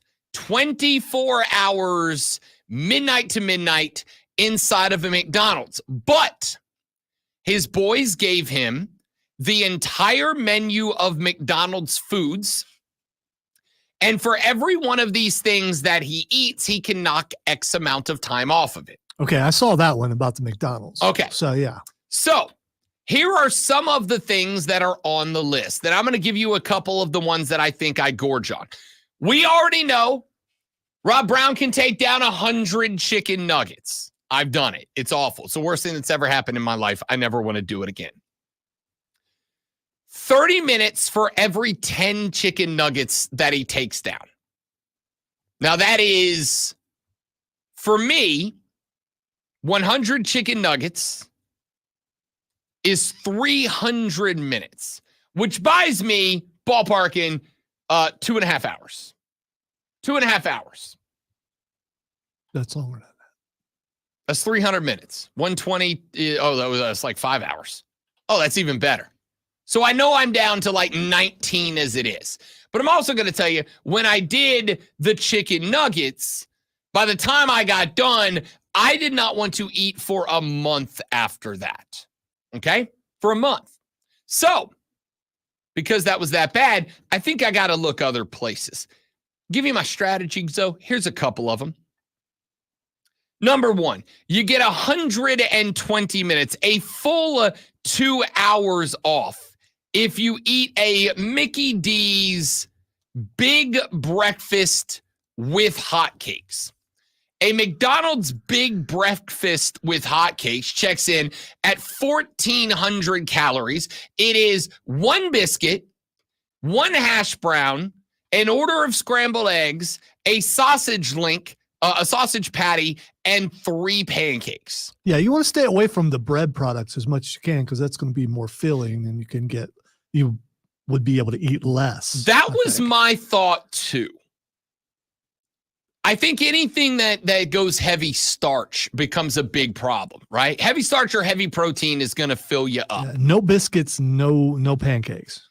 Here's the problem. You know what I immediately jumped to? 45 minutes for a bacon, egg, and cheese biscuit. I think I'm knocking like 5 of those down right out of the gate, right? Like if I put down 2 of those, that's an hour and a half. 4 of those is 3 hours. I think I can nail down 3 or 4. I can probably nail down 4 bacon, egg, and cheese biscuits before I even sit down at the table. It's not going to be pleasant, but I can get those down real quick. My question is 2 bacon, egg, and cheese biscuits easier to knock down than 3 pancakes, a sausage patty, scrambled eggs, and a hash brown? But then I looked down, and I found this one, though. You're getting 25 minutes for a McDonald's hash brown. All day. I can crush the McDonald's hash browns. Yes. Crush the McDonald's hash browns. To the sandwiches we go. 45 minutes for a Big Mac is a bad play, right? I mean, they're fine. But 45 minutes for a full Big Mac feels like you'd be better served to go back up to the pancakes, I think, at that point.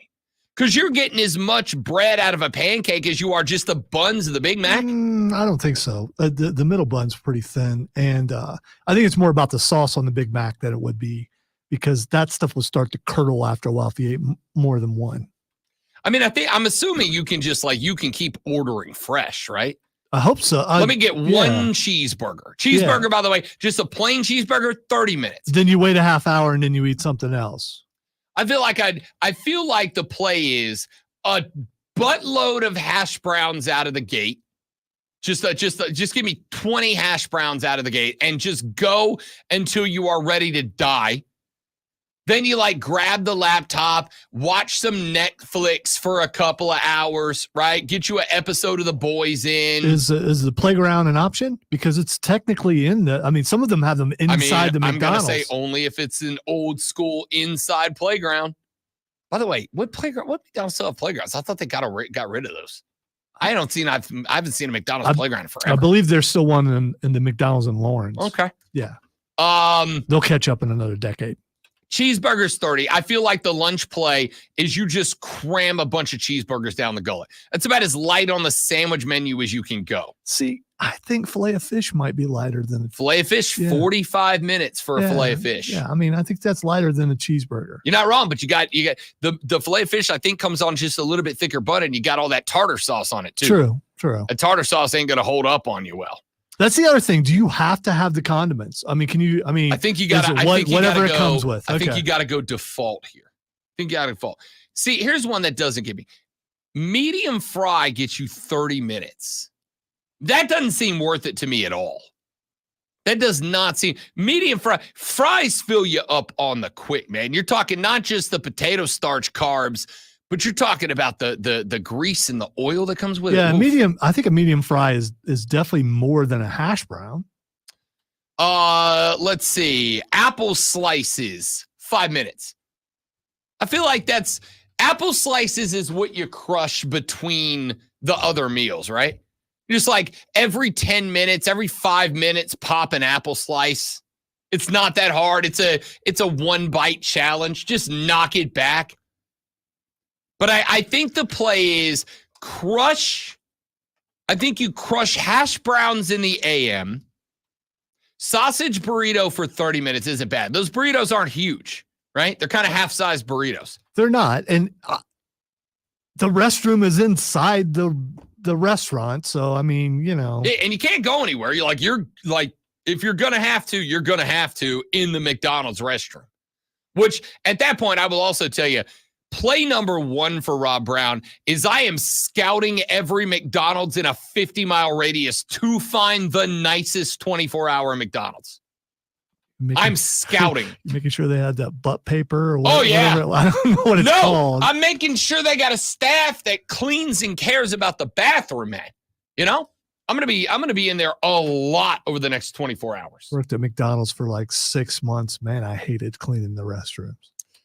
I think I am going like a combo hash browns and sausage burrito to eat up a lot of minutes really early. I'm probably taking a little break before lunch. I'm probably going as many cheeseburgers as I can get down until right up to the moment that I yak. I mean, right up to the moment that I'm about to give them all back. Then I hang out till dinner time. Do you lose if you throw up, though? I don't know if it's a reset button or not, right? I don't know if it's a reset button. This is one of those things where you better hope your boys are in good shape.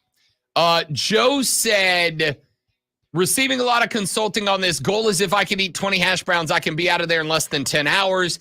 Then reply with, I'm being told that I'm capped at 17 hash browns. So the boys actually had extra rules. They did say that for every 5 minutes he sat in the ball pit, he could earn a 5-minute credit. You know what? I'm out of pride. As long as the police don't get called, you're fine. I'm out of pride. I'm eating everything in that thing. Everything in that thing, for sure. That's where there's more fecal matter probably in that than there is in the restroom. So he said to clarify on the ball pit, I can only sit in it once per hour. Not worth it. And he is going to start live tweeting this adventure coming up at the end of the show. Insta follow, dude. Insta follow. I got to see where this goes. Ton of hash browns, a lot of cheeseburgers. That's the play. I'm getting all 17 hash browns down like before I sit at the table. All right, actual sports when we come back on the Rob Brown Show on the Fan Upstate. I just sent you a picture of your next t-shirt. Whoa! That's a good shirt. That's a good shirt. That looks like I saw that and thought Rob Brown will wear that. That's a good shirt.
So Joe Gacy also sent out a picture that said, "We're here."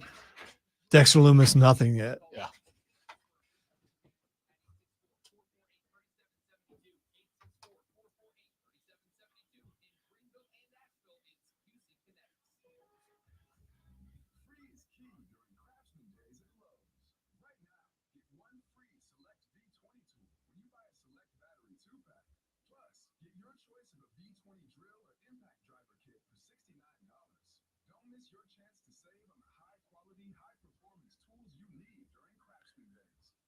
I also sent you something right above that of up, up, down, down.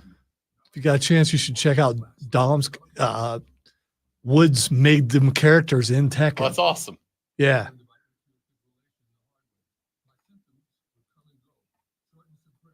I'm guessing he probably talked to the game creators or something.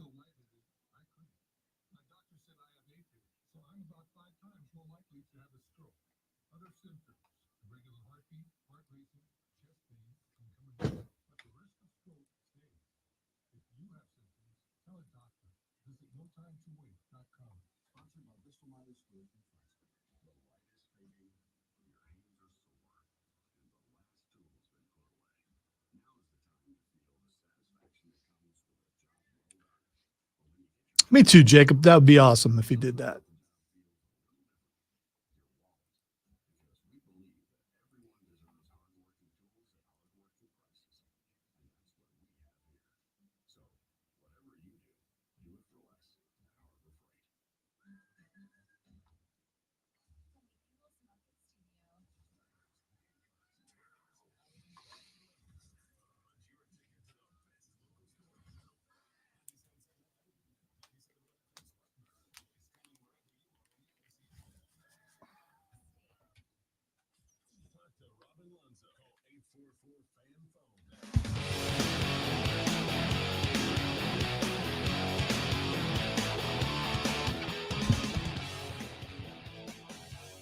The Rob Brown Show rolls on. It's the Fan Upstate. Rob and the great one, Lonzo, here on a Tuesday morning. Got a few more things that I want to run through here on the show. I talked about this when Trevor Lawrence got his deal early, or late, was it late last week? There is a thought going on right now that Dak Prescott might be closing in on getting a stupid deal. $60 million per season to be the starting quarterback for the Dallas Cowboys. And I think that this number kind of proves the point that I was trying to make last week. We talked a little bit about the contract that TL6 team received from the Jacksonville Jaguars. That contract guaranteed him $50 million a year. He is one of just a handful of quarterbacks that have made that mark. They include Deshaun Watson. They include Joey B. They include Trevor Lawrence, the top three paid per season quarterbacks in the NFL right now. Dak Prescott is now looking at making $60 million per season. 55 right now is the top of the chart. When we talked about this a little bit last week, Zoe said, the market dictates. And I absolutely agree that that is the case. The market does dictate. But the point that I was trying to make is that anytime that the market dictates anything, whether it is the price of a gallon of milk, or it is a quarterback's contract in the National Football League, there's a billion variables that go into that, into what makes up that market. There is the cost of the labor involved, the cost of the resources involved, the cost to package it, the cost to ship it, the cost of the profit, the amount of profit that a producer wants to make, et cetera, et cetera. There's a lot of angles that play into all of that. To circle back around to the Trevor Lawrence discussion and now the Dak Prescott discussion, I made the point that the biggest variable, in my opinion, that goes into setting the market of a quarterback's contract in the National Football League is potential. It's potential. It's not performance. Performance goes a long way. Performance goes a very long way. But when a quarterback gets paid on performance, they are getting paid on the performance translating to the potential of future performance. The problem is the number of quarterbacks that they believe that there is that much potential for them is relatively low, if we're being honest. Dak Prescott put a wonderful regular season performance together last year. And then, just like has been the modus operandi of every other Cowboy season under Dak, Dallas made it to the dance and they fell apart down the stretch. It happens. Well, frequently to them, but it happens.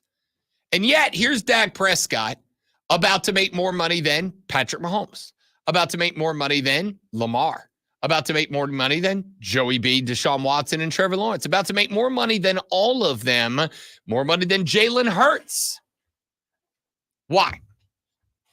Because the Cowboys are looking around, and it is not just a matter of, do we think Dak is not the postseason problem? And there are a lot of people within that organization and within that fan base that do not feel like Dak Prescott is the problem. Like there are other and maybe bigger problems for Dallas than Dak Prescott. Whether that's true or not, that's up to you to decide. But they look at Dak Prescott and then they look around at what else is out there. And they look at Trevor Lawrence. If I asked you right now today to pick a quarterback to build the franchise around, would you pick Dak Prescott or would you pick Trevor Lawrence? If those are your only two choices, I think I'm going with Trevor Lawrence. And that's fine. Because because Dak's been in the league a lot longer, we know what we get with him. And Trevor's upside, I think, might be greater. I don't know. I don't know if that is the case or not. What I do know is that as far as postseason awards go, Dak and T.O. got the same thing. Nada. Right? Got the same thing. Nada. Dallas has won a couple of divisional titles. We'll say Trevor Lawrence has not. Fell apart last year. Well, the Jags fell apart, not Trevor Lawrence, but the Jags fell apart last year. They did not win a division that in like week 11, week 12, kind of felt like it was over. Now, all of a sudden, here comes C.J. Stroud and the Houston Texans. So I think there was something to be said about that. But the point is, outside of some division titles, Dak and TL got the exact same thing. The Cowboys are going to pay Dak, something that they have been working on not doing. Something they've been working on not doing for a while now. And they're going to have to pay him that cheddar because Trevor Lawrence got his. This is one of those things that in years gone by, and we talked about this because the Dak Prescott thing has been up in the air for a very long time. Why don't they just pay the guy? Well, the answer at the time was they weren't sure if he deserved it or not. They weren't sure if they wanted to commit long term. Then he had the year he had last year in the regular season. Consequences of the playoffs placed to the side. He had the season he had last year in the regular season, a season in which he found a couple of new weapons. They balled out a little bit. And as they pushed forward and through that, you went, okay, Dak can play some ball. You're not going to find anybody better right now. And if you don't give him that money, he will go somewhere else. And someone else will pay him. And maybe he doesn't work out there. But the odds that you're just going to stumble into the next big thing at QB ain't real high. These guys are not getting paid on performance. They are getting paid on potential. And the longer that you sit and wait, and I will say this, I think it is going to be more and more infrequent down the line that you see contract negotiations at the quarterback position that last as long as Dak Prescott's. Why? Because teams are going to see stuff like this. Like them pushing Trevor Lawrence's second contract back a year. Like them pushing Dak Prescott back months and months and months and months and months. And the money never goes down. The money never goes down because the resource never goes up. Unless we have a class where there's like 5 or 6 Caleb Williams and Jaden Daniels, that money's never going down. This is why I've said, even if you don't think a quarterback is the long-term guy, if you've got a guy that you think you can win around, if not because of, you pay that man his money. Not because he's worth it, but because he might be. Texture said, Rob, I'll die on this hill. Stick the Braveheart sword in me. Dak is not worth that money. Trevor is not either at this point. My goodness, something has to change or the hot dogs are going to be $25 a pop. Yeah, I get it. But Texture, as I've said many times, and I say it seems like every year leading up to the beginning of the NFL season and now the college season, like I pointed out earlier in the show, FSU just pulled like 2,500 seats out of Doak Campbell Stadium to make room for like 550 booster seats. Why? Because the NFL and college football at the biggest markets now, they don't care whose butts are in seats. They care that butts are in seats. If they sell out a stadium and they make the same money with 15,000 as they would with 115, they're going to do that thing. And now, the Rob Brown Show presents Twitter.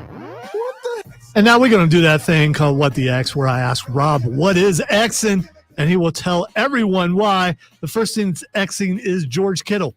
George Kittle. I don't know if this is why. I did see an interview with George Kittle earlier this week where he gave his take on the evolution of the tight end position over the years. It was really interesting. Actually had it on the rundown to talk about today, and we just didn't get to it. All right. It's similar to that. It is, I believe, the second annual tight end university is tight happening. end U's back. Yes. That looks like that would be a fun time. I've watched bits and pieces of what they've put out the last couple of years, and I've actually really enjoyed it. And it's Kittle and Travis Kelce and and an announcer who just got sent down because of Tom Brady. Oh, you got old Greg up in there. I think he's one of the original guys that came up with it, which is awesome. I like it. All right, the next thing that's Xing is Jey Uso. Jey Uso, a couple of reasons he could be trending. Number one is because last night Jey Uso was out in the stands hyping up the crowd to then not do anything. And while he was out there hyping up the crowd, the entire WWE backstage staff was being murdered. Yeah. Apparently, in an interview later, he gave back the Fireflies and told Kathy to be careful because those people are scary. I mean, again, he's like this. They murdered. They're still here. A room and a hallway full of people. So. Yeah, poor Chad Gable. All right, the next thing that's Xing, although he may have had it coming, Paul McCartney. Paul McCartney. It is his 83rd birthday today. So close. 82. 82. Paul McCartney is 82 today. Because one of the OG Beatles and an absolute man on the run. Such an underrated song. I love that song. It's a banger. Yeah, it's a banger. I like Paul. I still like Paul McCartney a lot. Yeah, me too. Wings was pretty good. It wasn't the Beatles, but it's still pretty good. All right, the next thing that's Xing is Liv Morgan. Liv Morgan is trending because Liv Morgan is tiptoeing up to the line of softcore pornography on my guy Dom on Raw the last couple of weeks. And it's doing a real good job, if we're being honest. Doing a real good job so far. They haven't shown anything like this since back in the day with Trish Stratus. Yeah, I was going to say, I was talking with a buddy of mine the other day. It makes you wonder, is Vince really gone? Yeah, and we were having a conversation about it. The fact that, like, this is the most risque the product has been since Trish and Lita, frankly. Prepping for Netflix and not really caring what the network they're on right now thinks, maybe, possibly. Yep. I don't know. All right, and finally, the last thing that's Xing for today is Mark Cuban. Mark Cuban trending because I'm sure he had an aneurysm with what happened last night as a Mavs guy. He's going to have some work to do because this Mavericks team is, to me, coach, nowhere near as close to being ready to win an NBA title as some of us thought that they were. And I include myself in that. I thought they were ready. I thought they were ready they were on the verge. They were turning the corner. Turns out they weren't. They weren't. They got, let's say, humbled, I think is the word I'd like to use. Hey, y'all have a lovely rest of your day. Thanks for being here. I hope that you enjoyed the radio broadcast. If you didn't, come back tomorrow. We'll try again. We'll do better. If you did, come back tomorrow because it'll be better. For Lonzo, I'm Rob. Have a great rest. Wait. They enjoyed it because they're still here. I mean, I hate watching is a thing. I hate watch a lot of stuff constantly. It's one of my driving sources of life. See you back here tomorrow on the Rob Brown Show in the Fan Upstate later. Yeah. Hate watching it. Can you hate? Can you? Katie Vick reference. Oh. Can you hate watching a Rage Room? I would like to take an active TV no Rage Room. I would put on season 8 of Game of Thrones or season 7 of Game of Thrones and then go to town. Go to town.